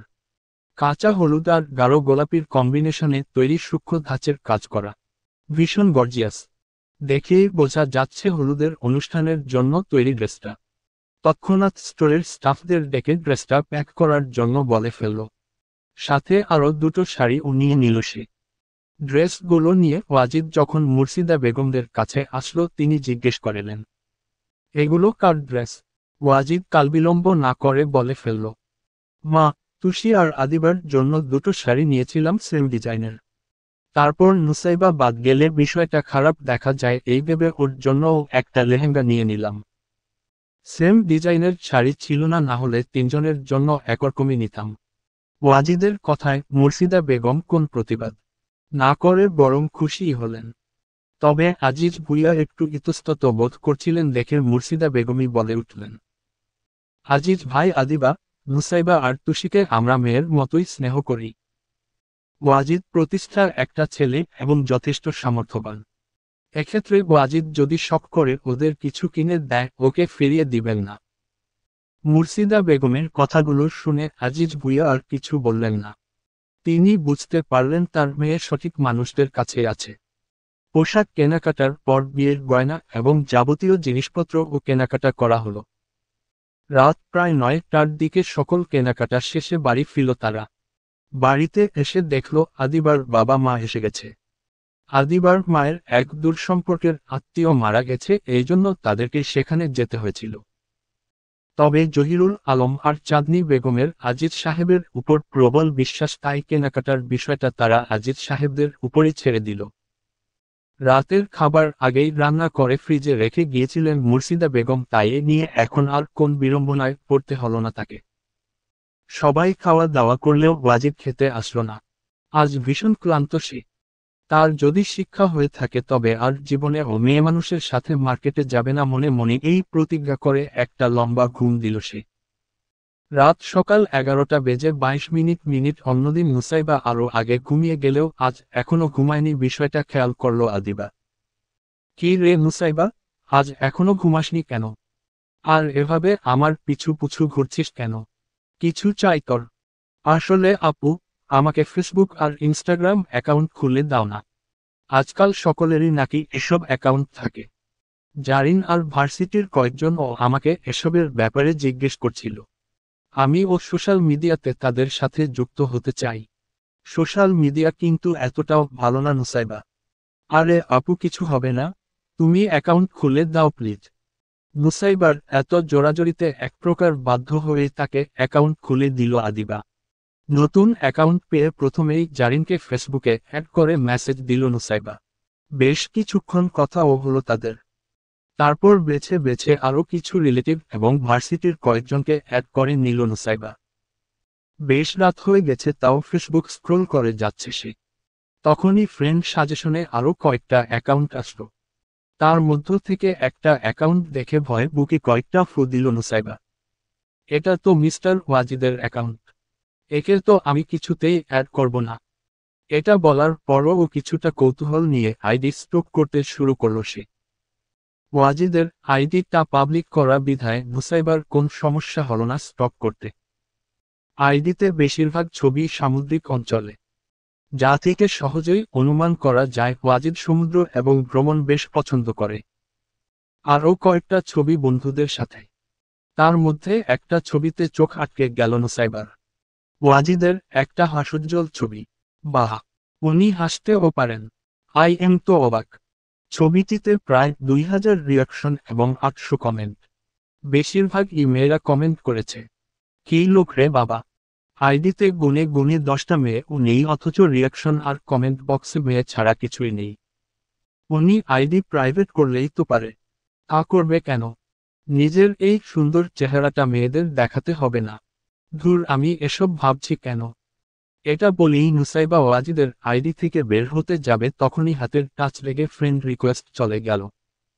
রিকোয়েস্ট রিমুভ করতে যাবে তখন তাড়াহুড়োয় আইডি গেল ডিলিট হয়ে। হায় আল্লাহ, বারবার আমার সাথেই কেন? আইডি সার্চ দিল রিকোয়েস্ট রিমুভ করার উদ্দেশ্যে, কিন্তু একই এই নামের শত শত আইডি। অজ্ঞতা রিকোয়েস্ট রিমুভ করার আশা ত্যাগ করল সে। যা হবে দেখা যাবে, এখন তার ঘুমানো দরকার। সকালে ওয়াজিদের ঘুম ভাঙল রাফির কলে। রাফির সাথে কথা বলা শেষ হতেই দেখতে পেল অতি পরিচিত নামের একটা ফ্রেন্ড রিকোয়েস্ট। তার আইডিতে হাজার হাজার মেয়ে ফ্রেন্ড রিকোয়েস্ট আছে, এসব চেক করার সময় নেই তার, তবুও আজ সাথে সাথেই রিকোয়েস্টটা চেক করল ওয়াজিদ। যা ভেবেছিল তাই, এটা তার প্রভাকন্যারী রিকোয়েস্ট। একটা মুচকি হাসির সাথে রিকোয়েস্টটা অ্যাকসেপ্ট করল সে। তারপর ওয়াশরুম ঢুকল ফ্রেশ হতে। 10টার দিকেই ওয়াজিদ হসপিটালে চলে গেছে, আজকে বিয়ে উপলক্ষে ছুটির আবেদন করতে হবে তাকে। তারিক শাহ, আজিজ ভুঁইয়া, জহিরুল আলম কমিউনিটি সেন্টার বুক করতে চলে গেছেন। বাড়িতে এখন শুধু মহিলারা আছে। সকলে আড্ডা দিতে ব্যস্ত। কালকের হলুদের প্রোগ্রাম নিয়ে আলোচনা করছে সবাই। এভাবেই কাজের ব্যস্ততা এবং আনন্দের মধ্যে দিয়ে কেটে গেছে আরও একটা দিন। আজকে আদিবার গায়ে হলুদের সেই সকাল থেকেই মেহমান আসতে শুরু করেছে। সকল রুম ভর্তি এখন মেহমানে। বিকালে সবাই কমিউনিটি সেন্টারে যাবে, সেখানেই অনুষ্ঠান করা হবে। বাড়ির পুরুষরা সেন্টারে চলে গেলেও রাফি আর ওয়াজিদ থেকে গেছে বাড়ির মেয়েদের সেন্টারে নিয়ে যাওয়ার জন্য। আদিবাকে আজ পার্লার থেকে সাজানো হয়েছে। সে জাফরের সাথে ভিডিও কলে কথা বলছিল। এদিকে নুসাইবা ওয়াজিদের দেওয়া সেই লেহেঙ্গাটা পরেছে, সে তো আর জানে না এটা কার কিনে দেওয়া। পার্লার থেকে সাজা তার একদম পছন্দ না। সে সব সময় সিম্পল থাকতেই পছন্দ করে। তাও আজ বাড়িতেই থাকা কিছু প্রোডাক্ট দিয়ে সিম্পল মেকআপ করল নুসাইবা। কোমর পর্যন্ত চুলগুলো মাঝখান থেকে সিথি কেটে ছেড়ে রাখা। সিথিতে কানের দুলের সাথে ম্যাচিং করা একটা টিকলি, হাতে গোলাপি রঙের কাচের চুড়ি, আর পায়ে হাই হিল। যদিও হাই হিল পরতে তার বেশ কষ্ট হয়, তবুও আজকের আউটফিটের সাথে বেশ মানাবে বলে অ্যাডজাস্ট করে পরে নিল সে। চাঁদনি বেগম আর নূরজাহান বেগম একটু আগেই রাফির সাথে চলে গেছে। এখন শুধু বাকি আছে আদিবা, নুসাইবা, মুর্শিদা বেগম আর ওয়াজিদ। মেয়েদের রেডি হতে একটু বেশি সময় লাগে। যখন তাদের রেডি হওয়া শেষ হলো, সবাই একসাথে বাড়ি থেকে বের হলো গাড়ির উদ্দেশ্য। ওয়াজিদ গাড়ি নিয়ে তাদের জন্য অপেক্ষা করছিল। গাড়ির পাশে দাঁড়িয়ে ওয়াজিদ তখন ফোনের সাথে কথা বলছিল। হঠাৎ সামনে ফিরতেই তার চোখ যেন স্থির হয়ে গেল কোন এক নির্দিষ্ট ব্যক্তির পানে। তৎক্ষণাৎ কল কেটে ফোনটা পকেট রেখে বুকে হাত ঠুকল সে। উফফ, আজকাল এই বুকে বড্ড জ্বালাতন করছো তুমি প্রভাকন্যা। তবে আমিও দেখব আর কতটা জ্বালাতন করতে পারো তুমি। যতই উৎপাত করো না কেন, আমার এই হৃদয়ের বন্দিনী তোমাকে হতেই হবে। ওয়াজিদ, চল, দেরি হচ্ছে তো। মায়ের ডাকে হুঁশ ফিরল ওয়াজিদের। এতক্ষণ তার প্রভাকন্যাকে প্রত্যক্ষ করায় ব্যস্ত ছিল সে। মায়ের উড়ে বলল, হুম, তোমরা গাড়িতে বসো। গাড়ি চলছে কমিউনিটি সেন্টারের উদ্দেশ্যে। নুসাইবা আর আদিবা পিছনে বসেছে এবং মুর্শিদা বেগম ওয়াজিদের সাথে বসেছে। ড্রাইভিং করতে করতে ওয়াজিদ বারবার পেছনের দিকে তাকাচ্ছিল। বিষয়টা নুসাইবাও খেয়াল করল। আমি এই অল্প বয়সে মরতে চাই না আপু। আদিবা বলল, কি? আদিবা না বুঝলেও কথাটা যে নুসাইবা ওয়াজিদকে উদ্দেশ্য করে বলেছে তা সে ভালো করে বুঝতে পারল।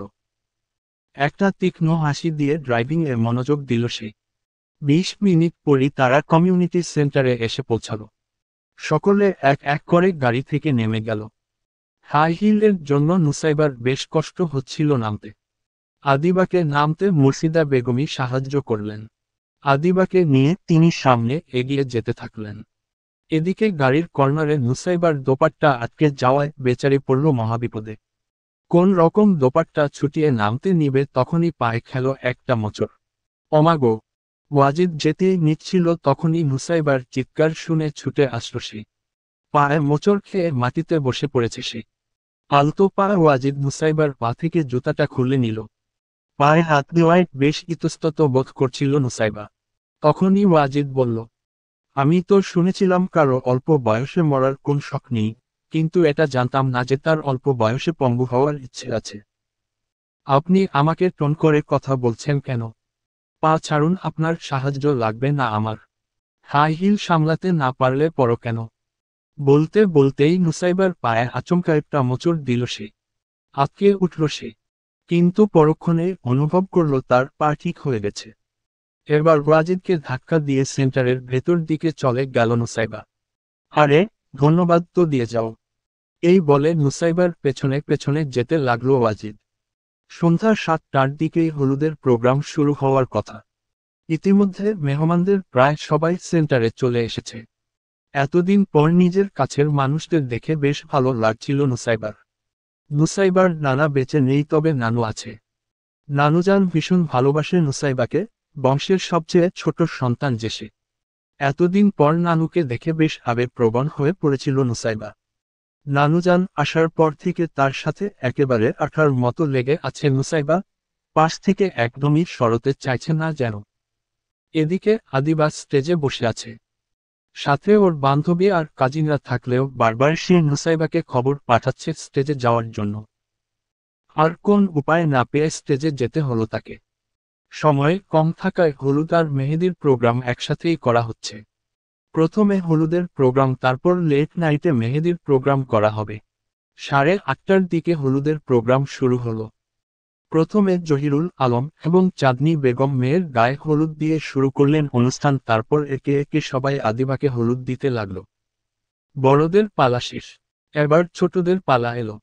নুসাইবা আদিবাকে হলুদ দিতেই আদিবাও পাল্টা তার হাতে একটু হলুদ লাগিয়ে দিল।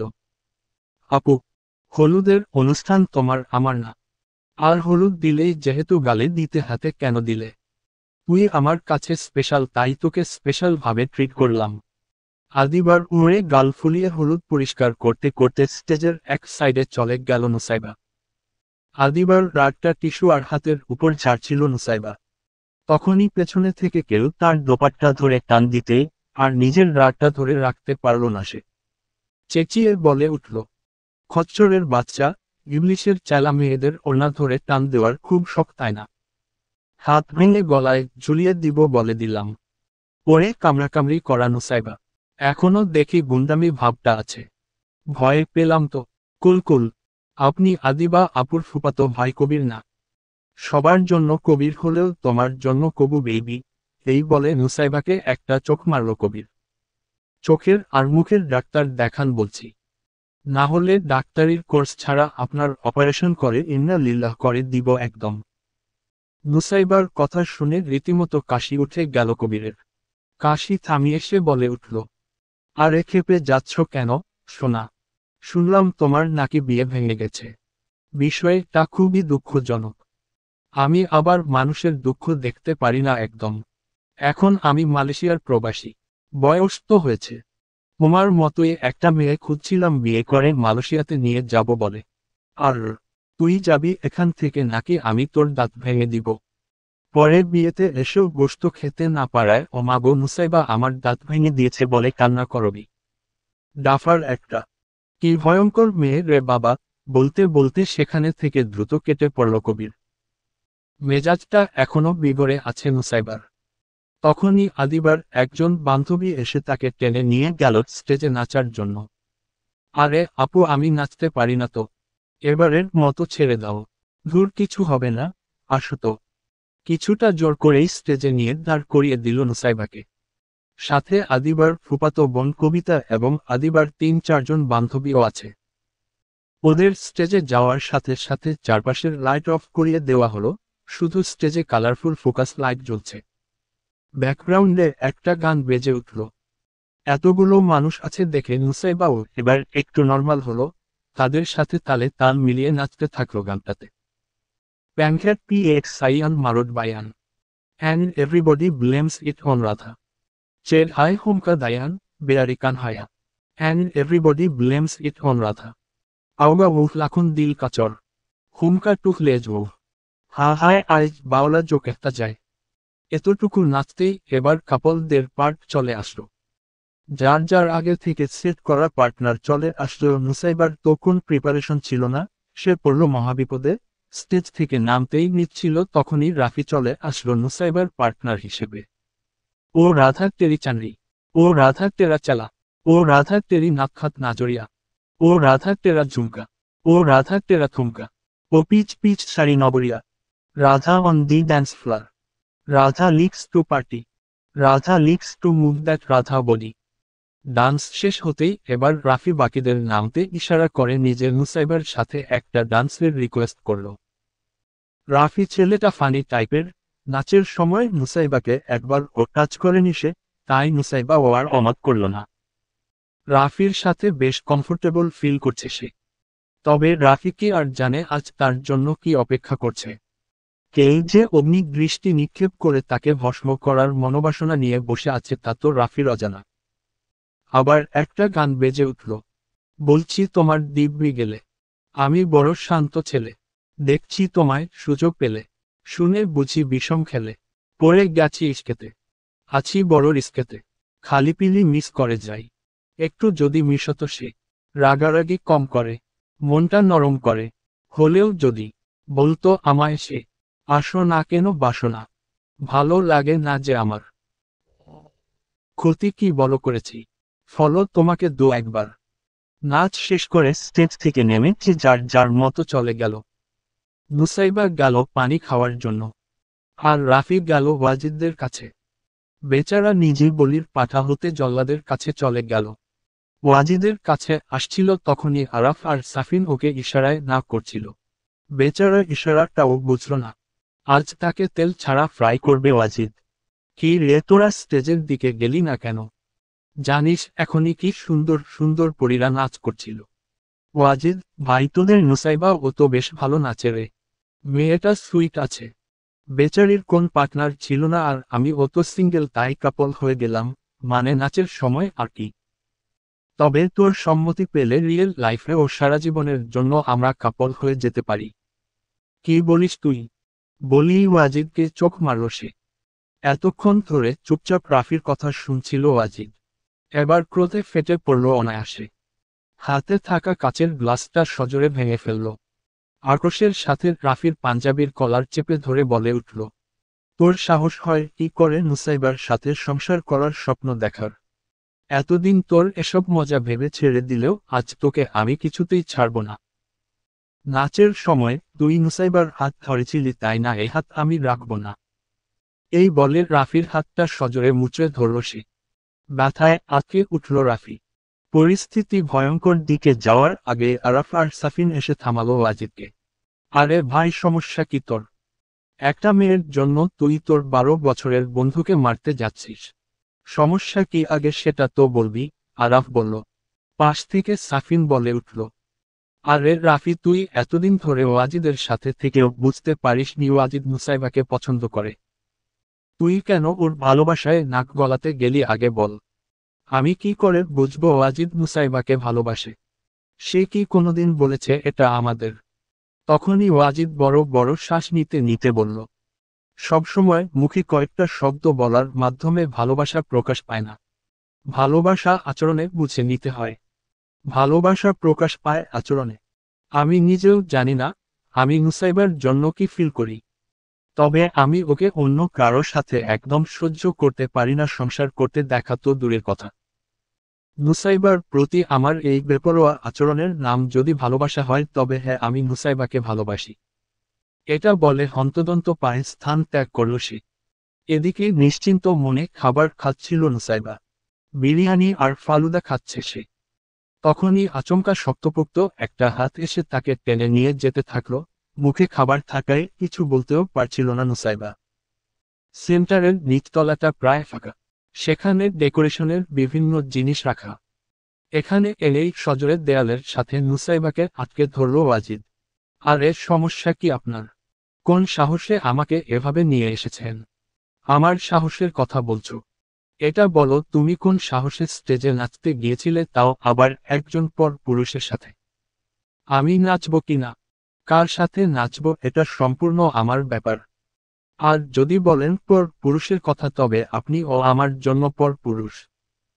আমার কোন কাজের জন্য আপনাকে জবাবদিহি করতে বাধ্য নই আমি। কথাটা শুনেই নুসাইবাকে ছেড়ে দিল ওয়াজিদ। পরপুরুষ?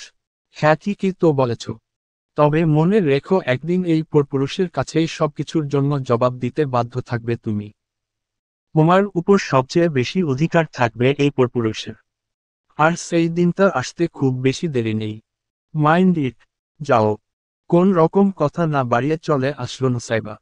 ওয়াজিদ আর সেই অনুষ্ঠানেই থাকল না। সরাসরি বাড়িতে চলে গেল। আরাফরা অনেক চেষ্টা করেও আটকাতে পারল না তাকে। রাত দুপুর 12টা থেকে মেহেদির অনুষ্ঠান শুরু হলো। কয়েকজন মেহেদি আর্টিস্টকে আনা হয়েছে। সবাই মেহেদি পড়ছে। তখনই জাফর কল দিল আদিবাকে। আদিবা মেহেদি পড়ছিল তাই নুসাইবাই কলটা রিসিভ করল। ভিডিও কল দিয়েছে তাই আদিবার মুখের সামনে ধরে রাখল ফোনটা। আরে পুরো গেট আপটা দেখা নুসাইবা। আদিবার কথায় আদিবার পা থেকে মাথা পর্যন্ত দেখালো জাফরকে। ও কেমন লাগছে আমায় বললে না? মাশাল্লাহ, পুরো জাফরের হবু বউয়ের মতো লাগছে। শব্দ করে হাসল আদিবা। আচ্ছা তাহলে বাড়ি গিয়ে কল দিব, মেহেদি দেওয়া প্রায় শেষ। আচ্ছা। জাফর কল কাটতেই ফোনটা রেখে নুসাইবা বসে পড়ল মেহেদি দিতে। বেশ লেট করে ফেলেছে সে। তবুও দুহাত করে মেহেদি পরে নিল। রাত 4টার দিকে অনুষ্ঠান শেষ হলো। এতক্ষণে যে যার যার মতো বাড়ি চলে গেছে। নুসাইবা ও তার বাবার সাথে বাড়িতে চলে এলো। আজ আর হয়তো ঘুমানো হবে না তার। সকাল সকাল আদিবার ডাকে ঘুম ভাঙল নুসাইবার। 2 ঘন্টা ও ভালো করে ঘুমাতে পারেনি সে। বেশ বিরক্ত লাগছে তার এখন। নুসাইবা, তোর না আমার সাথে পার্লারে যাওয়ার কথা ছিল? 8টায় পার্লারে থাকতে হবে, এখন সকাল 7:40 বাজে। আমার অনেক ঘুম পাচ্ছে আপু। তুই পার্লারে গিয়ে ঘুমাস, এখন চল। অনেকটা জোর করেই টেনে নুসাইবাকে পার্লার নিয়ে গেল সে। বউয়ের জন্য পার্লারে গাড়ি পাঠানো হয়েছে। আদিবার সাথে আসায় নুসাইবাকেও পার্লার থেকে সাজতে হয়েছে। দুজনই রেডি থাকায় বাড়িতে না গিয়ে সরাসরি কমিউনিটি সেন্টারে চলে গেল তারা। ওয়াজিদ তার বাবা, আঙ্কেলদের সাথে অনুষ্ঠানে দেখভাল করছিল। বরযাত্রীরা অলরেডি চলে এসেছে। আদিবার সাথে একজনকে বসে থাকতে হবে। এই জন্য নুসাইবা গেটে যেতে পারেনি। ইসস, ওখানে সবাই কত মজা করছে আর আমি এখানে বসে আরেকজনের বউকে পাহারা দিচ্ছি। সবই কপাল। এই বলে নিজের ভাগ্যকে কয়টা গালি দিল নুসাইবা। এভাবেই সময় কেটে গেল। বিয়ে পড়ানো শেষ। যাবতীয় আচার অনুষ্ঠান ও পালন করা শেষ। এখন শুধু বিদায় দেওয়ার পালা। কনে বিদায় প্রতিটা মেয়ের বাবা মার জন্য একটা কঠিন মুহূর্ত। চারদিকে কান্নার শব্দ। আদিবার জন্য ভীষণ খারাপ লাগছিল নুসাইবার। এতদিন একসাথে থেকেছে তারা, এখন সে একা হয়ে যাবে। তারও চোখ থেকে কয়েক ফোঁটা অশ্রু গড়িয়ে পড়ল। বিয়ের অনুষ্ঠান শেষ। সবাই যার যার মতো চলে গেছে। এত মানুষের ভিড়ে বাড়ির কাউকেই খুঁজে পাচ্ছিল না নুসাইবা। তখনই সামনে ওয়াজিদকে দেখতে পেয়ে স্বস্তির নিঃশ্বাস ফেলল নুসাইবা। ভালোই হলো আপনাকে পেলাম। বাড়িতে কার সাথে যাব সেই চিন্তাই করছিলাম। আপনি গাড়িতে গিয়ে বসো। নুসাইবার পুরো কথা না শুনেই চলে গেল ওয়াজিদ। কাল থেকে একবার নুসাইবার সাথে কথা বলেনি সে। এখনো কথা বলার সময় একবার ও তার দিকে তাকালো না পর্যন্ত। গাড়িতে ও একটা কথা বলেনি ওয়াজিদ। মনে মনে বেশ কষ্ট পেল নুসাইবা। ইদানিং বেশ বিষণ্ণতা নিয়েই দিন কেটে যাচ্ছে নুসাইবার। শাহ বাড়িতে আজকাল মন বসে না তার। এই বাড়ির সকলেই অনেক ভালো এটা স্বীকার করে সে, তবে আদিবাকে ছাড়া বাড়িটা তার কাছে কেমন যেন নির্জীব মনে হয়। আদিবার বিয়ে হয়েছে 8 দিন হলো, তার মাঝে মায় 2বার কথা হলো তার সাথে। বেচারি ভীষণ সংসারী হয়ে গেছে, এখন কি আর নুসাইবার জন্য সময় আছে তার? আদিবার হলুদের অনুষ্ঠানের দিন থেকে ওয়াজিদ ও তাকে ইগনোর করে চলছে। প্রথমে বিষয়টা বেশি একটা পাওয়া না দিলেও এখন এটা তার জন্য চিন্তার বিষয়। তাকে প্রতিদিন ভার্সিটিতে দিয়ে আসা এবং বাড়িতে পৌঁছে দেওয়া বাদে অন্য কোন সময় ওয়াজিদের সাক্ষাৎ পাওয়া দুষ্কর। এখন টেবিলে সবার সাথে খেতেও আসে না ওয়াজিদ। তবে আজ কি জানি মনে করে সে মুর্শিদা বেগমকে বলল রাতে নাকি তার গেস্ট আসবে, তাই খাবারের আয়োজন করতে। যথারীতি আজকে ও ভার্সিটিতে এসেছে নুসাইবা। তারিক সাহেব তাকে পৌঁছে দিয়ে গেছে। ভার্সিটিতে গিয়েই দেখা হলো মিথিলার সাথে। কি রে নুসাইবা, আজকাল মুখটা এমন বাংলার পাঁচ করে রাখিস কেন বলতো? আমার ভাতার মারা গেছে তাই। বলিস কি, এই অল্প বয়সে বিধবা হয়ে গেলি? থাক, দুঃখ করিস না, আমি তোকে আরেকটা ভাতার এনে দিব। আমি মজার মুডে নেই মিথিলা। তা তো তোকে দেখেই বুঝতে পেরেছি। চল এখন ফুচকা খেয়ে আসি। আজকের ফুচকার ট্রিট আমার পক্ষ থেকে। কিন্তু ক্লাস পরে নোট নিয়ে নিস। ক্লাস মিস দিয়ে রাস্তার ধারে ফুচকা খাচ্ছিল দুজন। এখন মেজাজটা একটু ভালো নুসাইবার। খাবার হলে বেশ খুশি থাকে মেয়েটা। তখনই মিথিলা তাকে ঝাঁকিয়ে বলে উঠল, আরে নুসাইবা দেখ, আরে তাকা না, এটা তোর ওয়াজিদ ভাইয়া না। দেখ কোন মেয়ের সাথে হেসে হেসে গাড়িতে যাচ্ছে। মেয়েটা পারে তো গায়ে এসে পড়ে। ছি কি বিচ্ছিরি। মেয়েবাজি নিয়ে কোন রেকর্ড নেই ওয়াজিদের, এমন কিছুই শুনেছিল মুর্শিদা বেগমের কাছ থেকে। এখন নুসাইবা যা দেখছে তা তো মুর্শিদা বেগমের কথাকে ভুল প্রমাণ করছে। চল আর খাবো না, ভার্সিটিতে চল। আরে এটা শেষ তো করতে দে। মিথিলাকে খাওয়া শেষ করতে না দিয়েই বিলটা দিয়ে ভার্সিটিতে চলে আসলো নুসাইবা। বেশ আনমনা হয়ে বাকি ক্লাসগুলো শেষ করল। মিথিলা অনেক চেষ্টা করেও আর মেয়েটার মন ঠিক করতে পারল না। ক্লাস শেষ হলো দুপুর রাত 2:30। ওয়াজিদকে মেসেজ দিল নুসাইবা তাকে বাড়িতে পৌঁছে দেওয়ার জন্য, কিন্তু কোন রিপ্লাই এলো না। প্রায় 30 মিনিটের মতো অপেক্ষা করল, ওয়াজিদ এলো না। মনে একরাশ কষ্ট নিয়ে একাই বাড়িতে চলে গেল সে। বাড়িতে আসতেই দেখল মুর্শিদা বেগম বিভিন্ন রকমের খাবারের আয়োজন করছে। ওনাকে কারণ জিজ্ঞেস করলে জানা গেল আজ নাকি কোন স্পেশাল গেস্ট আসবে রাতের ডিনারে। নুসাইবাকে দায়িত্ব দেওয়া হলো গেস্ট রুমটা রেডি করার।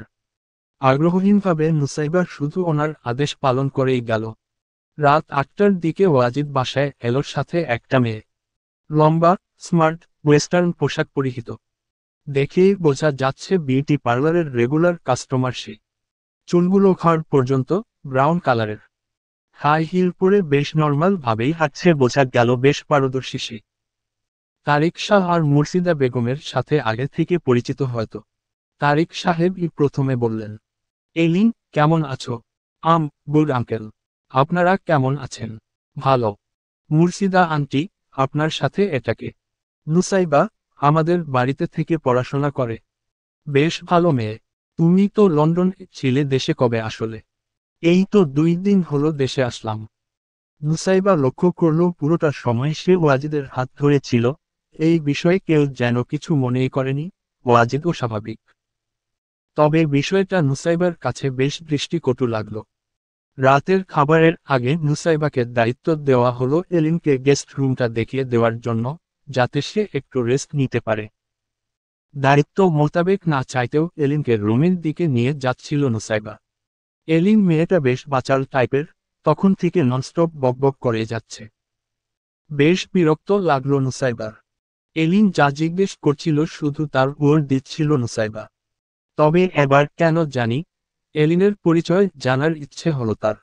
এই যে বিউটিফুল বিদেশি আপু, এটা আজকের জন্য আপনার রুম। কোন দরকার পড়লে আমায় জানাবেন। আমি নতুন তো, তাই কিছু মনে না করলে আপনার পরিচয়টা যদি বলতেন। ফার্স্ট অফ অল, আমি বিদেশি নই, খাঁটি বাঙালি। তবে বিদেশে বড় হয়েছি তো, তাই আমার মধ্যে পশ্চিমাদের মতো একটা ভাব চলে এসেছে। আর যদি বলো এই বাড়ির সাথে আমার সম্পর্ক কি, তবে বলবো, সম্পর্ক এখন না হলেও ভবিষ্যতে হবে। মানে? ও তুমি তো নতুন, জানবে কি করে? 4 বছর আগে ওয়াজিদের সাথে আমার বিয়ে হওয়ার কথা ছিল, কিন্তু তখন আমার ইচ্ছে ছিল না, তাই বিদেশে চলে গিয়েছিলাম। এখন বিয়ে করতে ইচ্ছে হয়েছে, তাই চলে এসেছি। তার জীবনে এও দুর্ভাগ্যজনক ঘটনা ঘটে গেছে যে নিজের ইমোশনকে বেশ ভালোই কন্ট্রোল করতে শিখে গেছে নুসাইবা। ভেতরে তার তাণ্ডবলীলা চললেও বাইরে বেশ শান্ত সে। শুধু চোখের কোণে চিকচিক করছে এক ফোঁটা পানি। যাকে সে পাওয়া না দিয়ে এলিনকে জিজ্ঞেস করল, তোমাদের কি লাভ ম্যারেজ? আসলে তা না। ওয়াজিদ যে হসপিটালে জব করে তা আমার বাবার হসপিটাল। আরেকটা পরিচয় বলতে গেলে একসময় আমি তার পেশেন্ট ছিলাম। তবে আমার বাবার পরিচয় দাওয়াতের মাধ্যমে ওয়াজিদের বাড়িতে আসা হয়েছিল, তখন থেকেই ওর বাবা মায়ের সাথে আমার পরিচয়। তো বিয়ের বিষয়টা? বিয়ে তো একটা নর্মাল বিষয়। ওয়াজিদ দেখতে ভালো, তাই ওকে পছন্দ হয়েছিল, এজন্য আমি তাকে বিয়ের কথা বলেছিলাম। ওয়াজিদের বাবা মাও রাজি ছিল। ওয়াজিদ তার বাবা মায়ের কথা ফেলে না, তাইও রাজি হয়ে গিয়েছিল। তবে শেষ মুহূর্তে এসে আমার মন পাল্টে যায়, তাই লন্ডন চলে গিয়েছিলাম। এখন যদি ওয়াজিদ ভাইয়া বিয়েতে না করে? করবে না? এত সিওর হয়ে কি করে বলছেন? মানুষ পরিবর্তনশীল। এখন তো ওনার মন পরিবর্তনও হতে পারে। তুমি জানো আজ ও আমায় বাড়িতে কেন নিয়ে এসেছে? ডিনারের জন্য? না, ও আজ আমায় বিয়ের জন্য প্রপোজ করবে। বাড়িতে তেও বিষয়টা জানাবে, এটা হলো কারণ। আর কোন কথা বাড়ালো না নুসাইবা। চুপচাপ রুম থেকে বেরিয়ে গেল সে। কেউ যেন তার বুকে সদ্য জন্ম নেওয়া অনুভূতিগুলোকে পাথর চাপা দিয়ে মেরে ফেলছে। রাতের খাবারে সবাই একসাথে হলো। নুসাইবা মুর্শিদা বেগমের সাথে হাতে হাতে সাহায্য করছে খাবার পরিবেশন করতে। পরিবেশন শেষে নুসাইবা ও সবার সাথে খেতে বসল। এলিন ওয়াজিদের সাথের চেয়ারে বসেছে আর নুসাইবা তাদের ঠিক সামনের চেয়ারে। সকলে এই খাবার খাওয়া শুরু করলো। তখন ওয়াজিদ বলে উঠল, তোমাদের সবাইকে আমার একটা জরুরি কথা বলার আছে। বাবা, বলো ওয়াজিদ। আমি বিয়ে করতে চাই। আর এলিন তুমি যে। ওয়াও! ওয়াজিদ, আমি জানতাম তুমি আজকে আমাদের বিয়ের কথাটা বলবে। Love you Wajid. তো আঙ্কেল আন্টি আমিও এবার আর দেরি করতে চাচ্ছি না, আপনারা যদি বলেন তো আগামী মাসে বিয়ের ডেট ফিক্স করতে চাইছি। আমি ড্যাডকে কল দিয়ে আসছি। এলিন কাউকে কিছু বলার সুযোগই দিচ্ছে না। ওয়াজিদ কিছু বলতে যাচ্ছিল তখনই নুসাইবা খাবার টেবিল থেকে উঠে গেল। আমার খাওয়া শেষ আন্টি, আমি উপরে যাচ্ছি। আর কোন দিকে মনোযোগ দিল না নুসাইবা। এখন আর পেছনে ফেরার সময় নেই, পরিস্থিতিও নেই। মুহূর্তেই যেন সব শেষ, সব। রুমে গিয়ে দরজা বন্ধ করে দিল নুসাইবা। চোখে আজ আর অশ্রু নেই, অধিক শোকে আজ সে পাথর। আর পাথর কোন সময় কান্না করে না। বাড়িতে একটু কথা বলার দরকার। মায়ের নম্বরে কল দিল নুসাইবা। প্রথমবার রিং হতেই কল ধরল নূরজাহান বেগম। হ্যালো, কেমন আছো মা? ভালো, তুই কেমন আছিস নুসাইবা?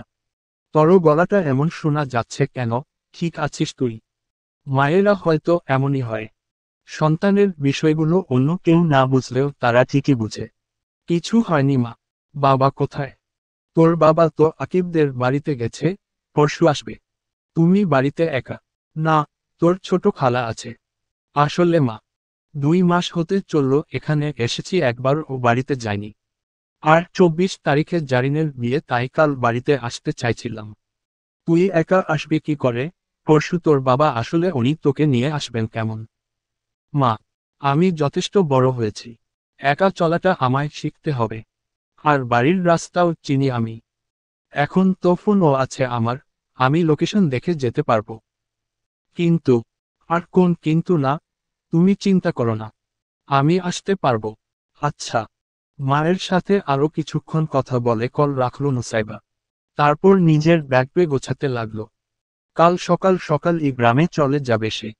সকাল সকাল 8:30। সকলে খাবার খেতে বসেছে, তবে এলিন খাবার টেবিলে নেই। হয়তো বাড়িতে চলে গেছে বিয়ের খবর দিতে। একেবারে সুটকেস নিয়ে নিচে নেমেছে নুসাইবা, তা দেখে বেশ অবাক হলো সবাই। মুর্শিদা বেগম জিজ্ঞেস করলেন, নুসাইবা হঠাৎ সুটকেস নিয়ে কোথায় যাচ্ছ তুমি? আসলে আন্টি, আপনাদের জানানোই হয়নি আমি বাড়ি যাচ্ছি। আপনাদের আগেই জানানো উচিত ছিল। কোন কি সমস্যা হয়েছে, নুসাইবা? না আঙ্কেল, আমার ছোটবেলার বান্ধবীর বিয়ে 24 তারিখ। এখানে আসার পর একবার ও গ্রামে যাওয়া হয়নি। বাড়ির জন্য মনটা বেশ খারাপ লাগছিল, তাই একটু ঘুরে আসতে চাচ্ছি। মুর্শিদা বেগম কিছু বলতে নিচ্ছিলেন, তখন তারিক সাহেব তাকে থামিয়ে বললেন, নুসাইবা, তুমি যেহেতু যেতে চাচ্ছ তোমাকে আটকাবো না, তবে ফিরে আসার পর তোমার জন্য একটা সুসংবাদ আছে। ওয়াজিদের বিয়ের সুসংবাদ হবে হয়তো। মনটা আরো বেশি খারাপ হয়ে গেল নুসাইবার। তবে কাউকে কিছু বুঝতে দিল না সে। তোমাকে নিতে কে আসবে? বাবা আসবেন। তারিক সাহেবকে মিথ্যা বলল নুসাইবা, না হলে সে একা যাবে জেনে তিনি ওয়াজিদকে নিশ্চয়ই তার সাথে পাঠিয়ে দিবে। ওয়াজিদের সম্মুখে আর পড়তে চায় না সে। বিদায় নিয়ে চলে গেল নুসাইবা। বাড়ির বাইরে আসার পর ওয়াজিদ ও তার পিছু পিছু এসে তাকে কয়েকবার ডাক দিয়েছিল, কিন্তু অনেকটা না শোনার ভান করেই গাড়িতে উঠে স্থান ত্যাগ করল সে। প্রায় 1টার দিকে বাড়িতে পৌঁছালো নুসাইবা। বাড়িতে এসে একটু রেস্ট নিয়ে আশেপাশের সবার সাথে দেখা করে নিল।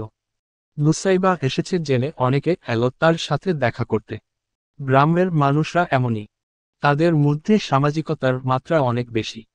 বিকালের দিকে জারিন এলো তাদের বাসায়। কি রে গুমরামুখী, আমি তো ভেবেছিলাম তুই বিয়েতে মনে হয় আসবি না। তোর বিয়ে আর আমি আসবো না তা কি হয়? ভালোই করেছিস। যাক, এবার ভালো লাগছে তুই এসেছিস সেই ভেবে। জারিনের সাথে কথা বলে এখন কিছুটা ভালো লাগছে নুসাইবার। গ্রামে আসার পর অনলাইনে বেশি একটা যাওয়া হয় না নুসাইবার। গ্রামের দিকে নেটওয়ার্ক পাওয়া যায় না বললেই চলে, তবে বিষয়টা তা না, আসল কারণ হলো অনলাইনে যাওয়ার ইচ্ছেই নেই তার। 2 দিন হয়ে গেছে নুসাইবা গ্রামে এসেছে। মিথিলার সাথে কথা বলার জন্য অনলাইনে গিয়েছে, তখনই একটা ভিডিও সামনে এলো। কাউকে জেলাস করানোর সহজ উপায়। এটা আবার কেমন ভিডিও? ভিডিওটা ইগনোর করবে তখনই ওয়াজিদের কথা মনে পড়ে গেল নুসাইবার। লোকটা অনেক কষ্ট দিয়েছে তাকে, এবার তার পালা ওনার চোখের সামনে দিয়ে আঙুল ঘুরিয়ে আনার। ভিডিওটা মনোযোগ দিয়ে দেখল নুসাইবা। তারপর একটা দুষ্টু হাসি খেলে গেল তার ঠোঁটের কোণে। আজ 23 সেপ্টেম্বর, জারিনের হলুদের অনুষ্ঠান। জারিন আর নুসাইবাদের বাড়ি কাছাকাছি, তাই বিকাল থেকেই জারিনদের বাড়িতে বসে আছে নুসাইবা। জারিনকে সাজানো হচ্ছে, কালকের অনুষ্ঠানের জন্য উঠানে আয়োজন করছে সবাই। এত মানুষের ভিড়ে আর মন খারাপ লাগছে না নুসাইবার। জরিনের সাজার পর তার থেকে একটা কাতান শাড়ি পরে নিল নুসাইবা। শাড়ি পরলে আর একটু সাজগোজ করলে মেয়েদের আর কোন কষ্ট থাকে না। শাড়ি পরে পরিপাটি হয়ে বেশ কয়েকটা ছবি তুলে নিল নুসাইবা। তারপর তার ফেসবুক আর ইনস্টাগ্রামে ডিপি চেঞ্জ করল। শুধু তাই না, বেছে বেছে সুন্দর ছবিগুলো আপলোড দিল। ক্যাপশন দিল, life is beautiful without some peoples. কিছুক্ষণের ভিতরের অনেকগুলো রিয়াকশন আর কমেন্ট এসে পড়ল। তখনই মিথিলার মেসেজের নোটিফিকেশন আসতেই মেসেঞ্জারে ঢুকলো মেসেজ দেখতে। দেখলো মিথিলা মেসেজ দিয়েছে, আপু বিগ ফ্যান আপু, ও সেলিব্রিটি আপু। আপু এখন ফেসবুকে পিক আপলোড দেয়। ও আপু আমায় একটা অটোগ্রাফ দিন প্লিজ। নাটক কম কর প্রিয়। মিথিলার সাথে কথা বলছিল তখনই ওয়াজিদের আইডি থেকে কল আসলো। এই কয়েকদিন নম্বরে কল দিয়েছে, মেসেঞ্জারে অনেকগুলো মেসেজ পাঠিয়েছে, কিন্তু নুসাইবা বারবার তা ইগনোর করেছে। এখনও অনবরত মেসেজ আসছে ওয়াজিদের থেকে। ব্যাপারটা বেশ ভালো লাগলো নুসাইবার। তার মিশন সাকসেসফুল। তবে ওয়াজিদকে আরেকটু জেলাস করানোর জন্য এবার বড় রকমের একটা কাজ করে বসল সে। তার এক ছেলে ক্লাসমেট ও হলুদের অনুষ্ঠানে এসেছিল। জারিনের আঙুলের এনগেজমেন্টের আংটিটা খুলে নিজের হাতে পরে নিল। ছেলেটার হাতে আগে থেকেই আংটি ছিল, তাই আর কষ্ট না করে এবার ওর হাত ধরে একটা ছবি তুলে নিল সে। পিকটা সুন্দর করে ফেসবুকে আপলোড করে ক্যাপশন দিল, আলহামদুলিল্লাহ, নতুন অধ্যায়। ওয়াজিদকে জেলাস করতে গিয়ে সে যে নিজের জন্য কত বড় বিপদ যে ডেকে এনেছে তা কি আর নুসাইবা জানে। এই পোস্টটা করার পরই নুসাইবার ইনবক্সে ওয়াজিদের একটা ভয়েস মেসেজ আসলো, তোর কত বড় সাহস, তুই অন্য ছেলের হাত ধরে এঙ্গেজমেন্ট অ্যানাউন্স করিস, তাও ফেসবুকে এসে। আমি জানি এসব মিথ্যা, আমাকে জ্বালানোর জন্য এসব করছিস তাই না? এবার তুই জ্বলবি, পূর্বী আমার দহনের অনলে। কোন রকম ঝামেলা ছাড়া তোকে নিজের করতে চেয়েছিলাম, কিন্তু তুই তো সহজ কথার মেয়ে না। এবার নিজের কর্মফল ভোগ করার জন্য প্রস্তুত থাক। মনে অনেক রং তাই না? বিয়ে অ্যাটেন্ড করা হচ্ছে, পিক আপলোড করা হচ্ছে, ছেলেদের হাত ধরা হচ্ছে। ভেঙে ফেলবো আমি সেই হাত যে হাত তোকে স্পর্শ করেছে। আমাকে অশান্তিতে রেখে তুইও শান্তিতে থাকতে পারবি না। আসছি আমি তোর শান্তি হারাম করতে। এবার তোকে নিজের করে নিবই আমি, আর কোন বাধা আমাকে আটকাতে পারবে না। রেডি থাক, আসছি আমি। নিস্তব্ধ নিশীতে সকলে যখন গভীর ঘুমে ব্যস্ত তখনই হঠাৎ দরজায় টোকা পড়ল। বেশ কয়েকবার শব্দ হওয়ার পরও যখন কেউ দরজা খুলছে না তখনই এবার দরজায় বেশ জোরে ধাক্কা দেওয়ার শব্দ হলো। আকস্মিক এমন শব্দে ঘুম থেকে হকচকিয়ে উঠলেন নূরজাহান বেগম। একা গিয়ে দরজা খুলতে সাহস হল না ওনার। স্বামীকে ডেকে উঠালেন। তখন আব্দুল আজিজ ভুঁইয়াই গিয়ে দরজা খুললেন। ওয়াজিদ, তুমি? সামনে থাকা ব্যক্তিটির কোনো প্রকার প্রতিউত্তর পাওয়া গেল না। কোন ওর না পেয়ে আজিজ ভুঁইয়া একবার দেয়ালঘড়ির দিকে তাকালেন। রাত প্রায় 2টা বাজে। ভেতরে এসো। ঘরের ভিতর ঢুকলো ওয়াজিদ। বাড়িটা টিনসেটের, নিচে সিমেন্ট দিয়ে পাকা করা, পাশাপাশি 3টা রুম। আকারে একটা রুম বেশ বড়, বাকি 2টো ছোট। আজিজ ভুঁইয়ার রুমে গিয়ে বসল ওয়াজিদ। পাশের রুমে মৃদু আলো জ্বলছে, সেই রুমে নুসাইবা ঘুমাচ্ছে। নূরজাহান বেগম ও ওয়াজিদকে দেখে বেশ অবাক হয়ে জিজ্ঞাসা করলেন, বাবা ওয়াজিদ, তুমি এত রাতে এখানে? সব ঠিক আছে তো? কারো কোন কথার জবাব দিল না ওয়াজিদ। কিছুক্ষণ চুপ থেকে এমন একটা কথা বলে উঠল যা ওনাদের কেউই আশা করেননি। আজিজ আঙ্কেল, আমি নুসাইবাকে বিয়ে করতে চাই। স্বামী স্ত্রী দুজনে অবাক হয়ে একে অপরের দিকে তাকালেন। তারপর আজিজ ভুঁইয়া বললেন, ওয়াজিদ, তুমি সজ্ঞানে আছো তো? রাত 2টায় শহর থেকে গ্রামে এসে বলছো তুমি নুসাইবাকে বিয়ে করতে চাও। তোমার বাবা মা সব জানে আঙ্কেল। ওয়াজিদের সাথে আর কথা না বাড়িয়ে তারিক শাহকে কল দিলেন আজিজ ভুঁইয়া। সব খুলে বলার পর তারিক শাহ বললেন, ভাই, আমি সবটা জানি। ওয়াজিদ আগেই আমাদের বিষয়টা বলেছে। ভেবেছিলাম নুসাইবা গ্রাম থেকে ফিরে আসার পর পারিবারিকভাবে আপনাদের বিয়ের প্রস্তাব দিব।